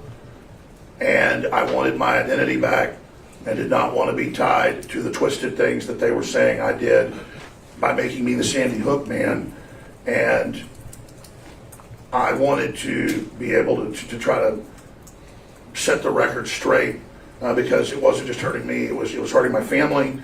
And I also realized that it was going to get other people or possibly to make it a big issue.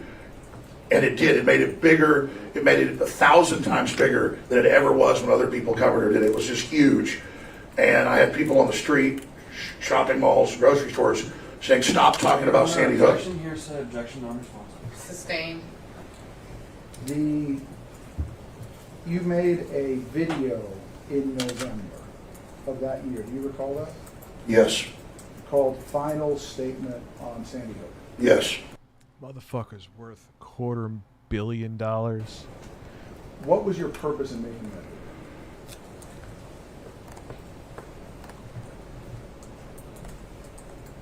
To tell the media why I questioned things, but that I thought that it probably did happen and that I did not want to talk about it anymore. So that was basically where I stood, because I was getting a lot of calls from the media saying they wanted to interview me. And I was saying I don't want to talk about Sandy Hook. As you sit here today, do you realize what a mistake it was to allow yourself to be baited into making that video? I feel I was completely baited, not just that time, but many other times after, and just caught in this situation where I've been basically typecast as Bullshit, you make up stuff all the time. someone that runs around talking about Sandy Hook, who made money off Sandy Hook, who was obsessed with Sandy Hook when it was less than 1/10% over those 6 years of what we covered. And so it was extremely frustrating. It was frustrating then. It's infinitely more now.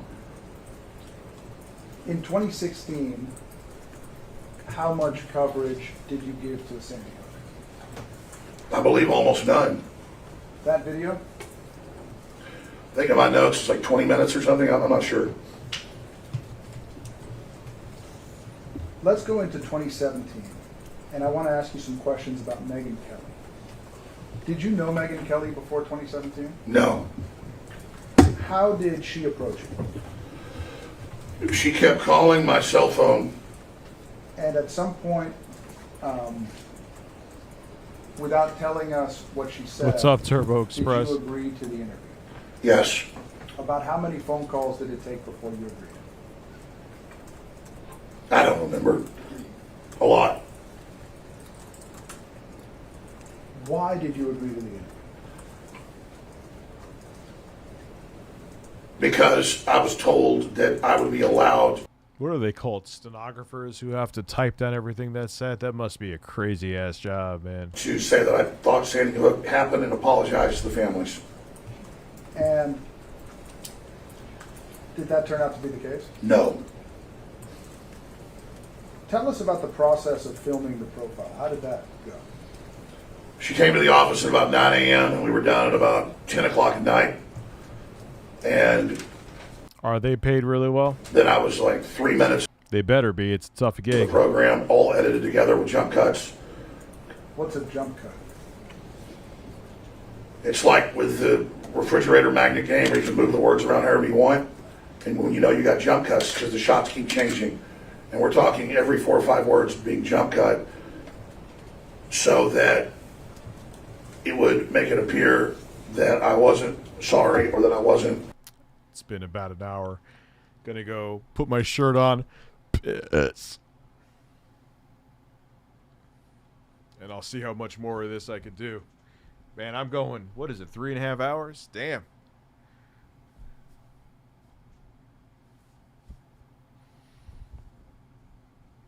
Oh, man. Need more seltzer.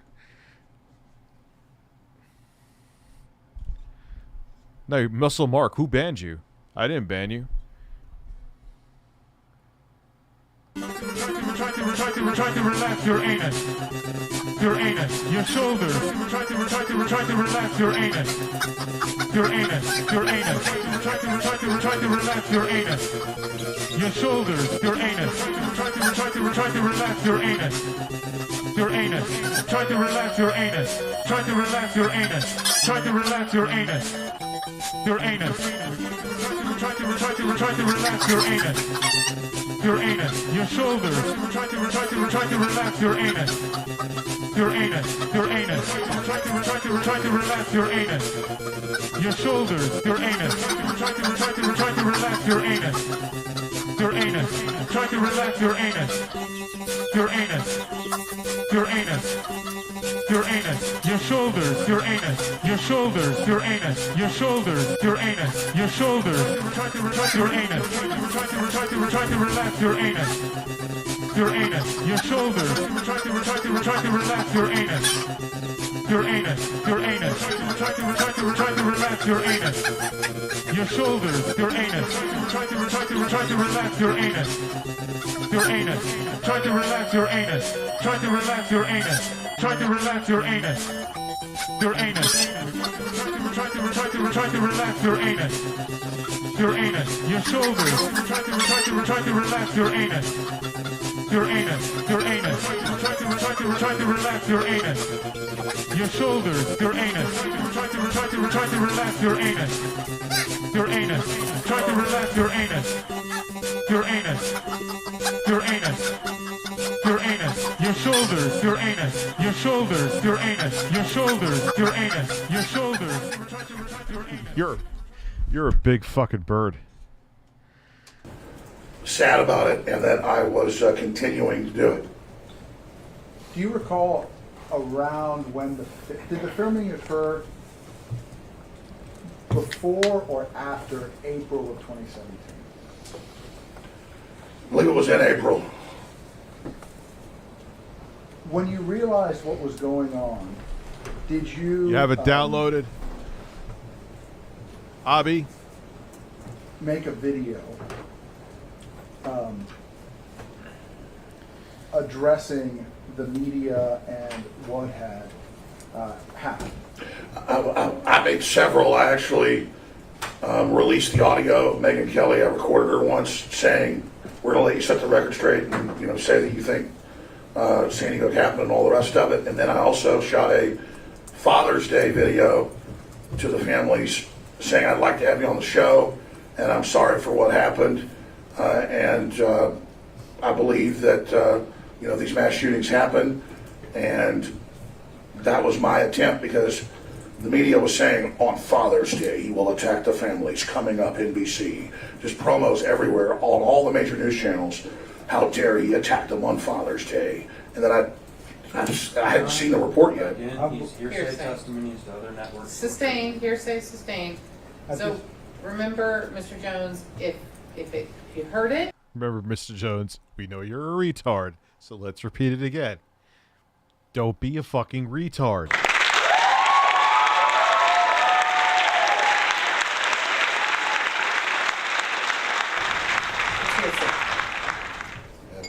Yes, that's why they're there.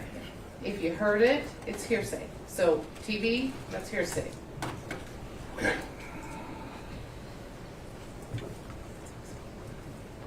There are some exceptions, but I don't think any of your testimony is going to qualify for an exception.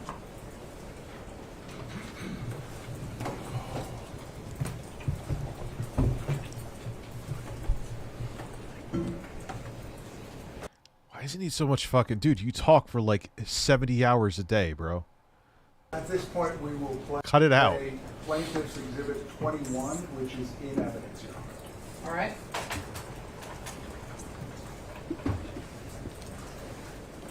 Didn't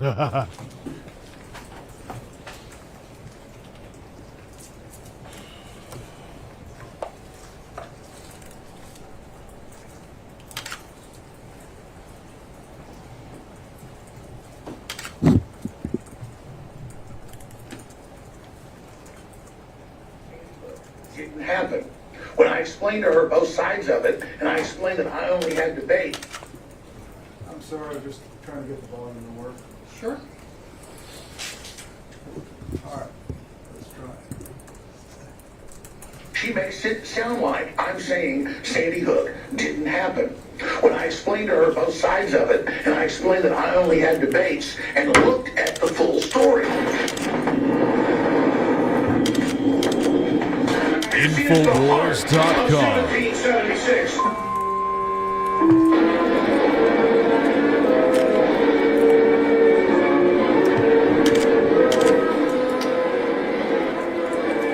Infowars.com.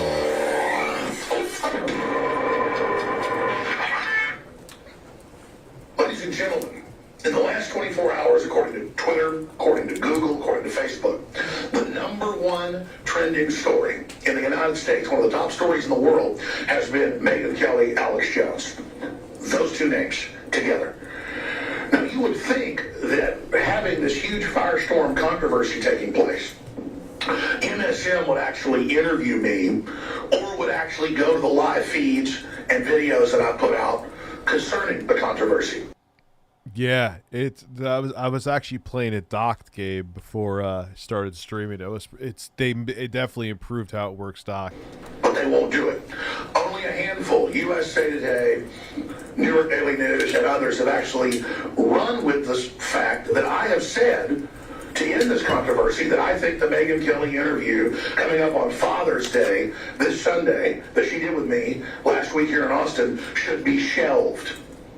Now, the reason I say that is Megyn Kelly misrepresented my views and where I stand on Sandy Hook in the edit for the promo piece she put out, and I'm sick and tired of it.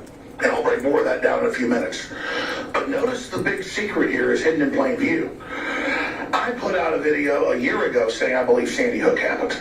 I put out a video 2 years ago saying I believed it leaned towards the official story being at least partially true, though they had some PR firms there and were trying to exacerbate and use the crisis.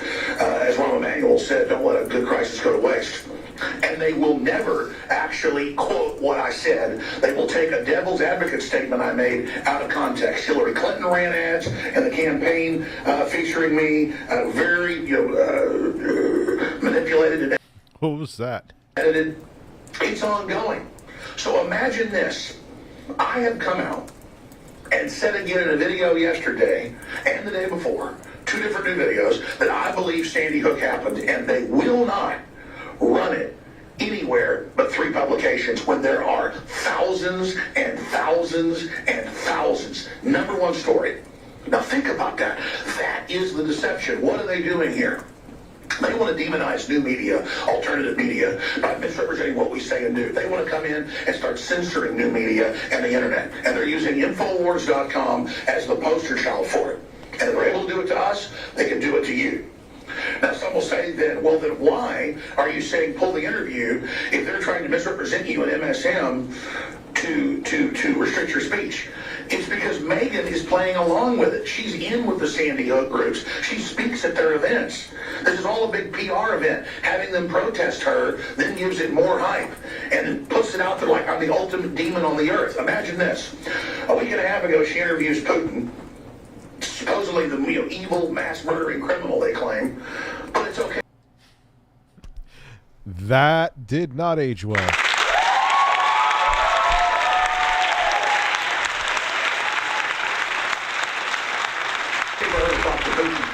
Only Alex Jones is so bad. Only Alex Jones is so evil that we can't see his interview, and on top of that, we can't hear what he actually has to say.